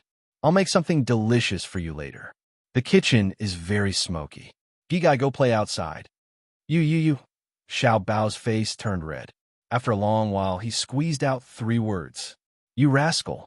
Bailey Han chuckled and did not deny it. Xiao Bao flew into a rage out of humiliation. He kicked his leg and ran out of the kitchen angrily. Xiaodong woke up. She hugged the quilt and sat up in bed. Her head was still a little dizzy, but her cold symptoms had improved a lot. She grabbed a shawl and draped it over her shoulders. Yawning, she lazily walked to the living room and poured herself a glass of water. Holding it with both hands, she curled up on the sofa. A fragrant smell wafted from the kitchen, followed by the sound of cooking. Her mind was still not fully awake. She squinted her eyes and leaned against the soft sofa. She called out lazily, Brother Shun. After calling out, she suddenly realized that something was wrong. Brother Shun had gone to Japan. Then who was cooking in the kitchen? Could it be Miss Tian Luo? She amused herself. Her mouth was open foolishly when a figure suddenly walked out of the kitchen with a plate of food in his hands. Xiaodong was instantly petrified. Bailey Han looked at her shocked expression in amusement. The corners of his lips turned up. You're awake? Just in time. The food is ready. Get ready to eat. That man in the cartoon apron must have been a figment of her imagination.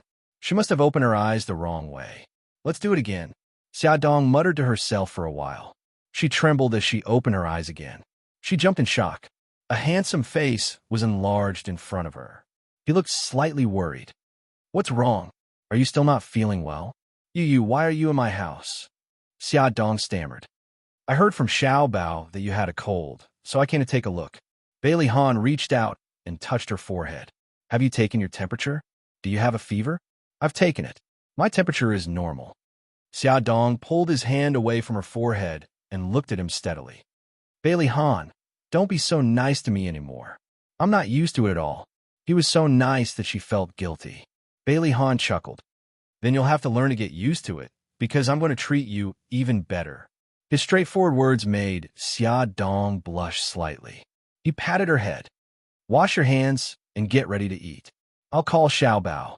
Add Songshu 566 that you're tuning in to the Dreamy Chapters YouTube channel.